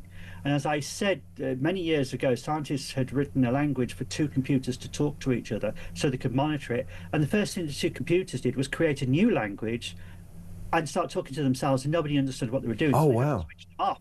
So they understood that the artificial intelligence, that was then, not now, that was then. They suddenly realized that the computers were actually making decisions, and silicon life, as some people are calling it, we may have already created silicon intelligence in the form of silicon life itself by default within a computer system. And within artificial intelligence, where it's learning about the universe around it and it's then trying to make decisions. Although if you've ever used AI on such as Google and search engines, you'll find it's making an awful lot of mistakes. Because of course it hasn't got the global grab that we've got in our levels of intelligence. It hasn't reached that level yet. So it's a long way away, I think, from the situation where you had in Terminator, where they start to take over the world. But then again, all you need to do is have enough time and evolutionary power, and we've had plenty of evolution to drive our intelligence, but then you just need evolution for the electronics industry to actually generate, to see how far artificial intelligence will actually go. It'd be interesting to see how it's going, but it does need a careful hand on the tether to keep their eye on it, to make sure it doesn't get out of control, or, to be honest, rely on it too much, because I think people rely on things far too much anyway. People are relying on the internet, and I thought your last guest made some very, very good comments about internet and social media, and people tend to rely on it too much and accept that it's telling you the truth when it isn't. I mean, you mentioned, we talked about it before, Comet, for instance, 3i Atlas. There's people still saying on there it's an alien spaceship, and how many people are believing that rather than understanding it's actually only a comet? Now, it's all fine and dandy talking about computers thinking and talking to each other, but they're not sentient human beings. They're not feeling, are they? Could we ever get to a point where computers start to feel? If you attach the right sensors to them, then yes, they can feel. I mean, you can do that. And the argument is, what is sentience? What is intelligence? Right. What is a person themselves? We understand the universe around us, and we manipulate it to change things to suit ourselves as a species. But most people accept that our intelligence is within the brain, trapped within this particular body, and everyone's been fascinated how we can extend the lifetime of the body or take that out from our brain into an artificial... Yes, to sort of download your library of thoughts without losing them. But would that still make us a sentient being or right. not? That's what people don't understand. I think in the film, which is an interesting film actually, which is the first Star Trek motion picture, is interesting, which is an Alan Dean Foster story, which talks about a spacecraft which goes into space, and it gathers so much knowledge. It actually has gathered so much knowledge, it has become a sentient being, purely because the amount of data it's actually collected. Now, if that could be true, then sooner or later a computer system somewhere could develop enough to be self-aware. How much self-awareness would it have when it suddenly realized, wait a minute, I'm a computer, my creator was these humans, but I now have intelligence and I can actually think openly. Maybe I can manipulate things around the environment. Whether it would ever get to that is a question. HAL in 2001: A Space Odyssey is a very, very good example of it, by Arthur C. Clarke, where it actually decides to kill the crew because it believes the crew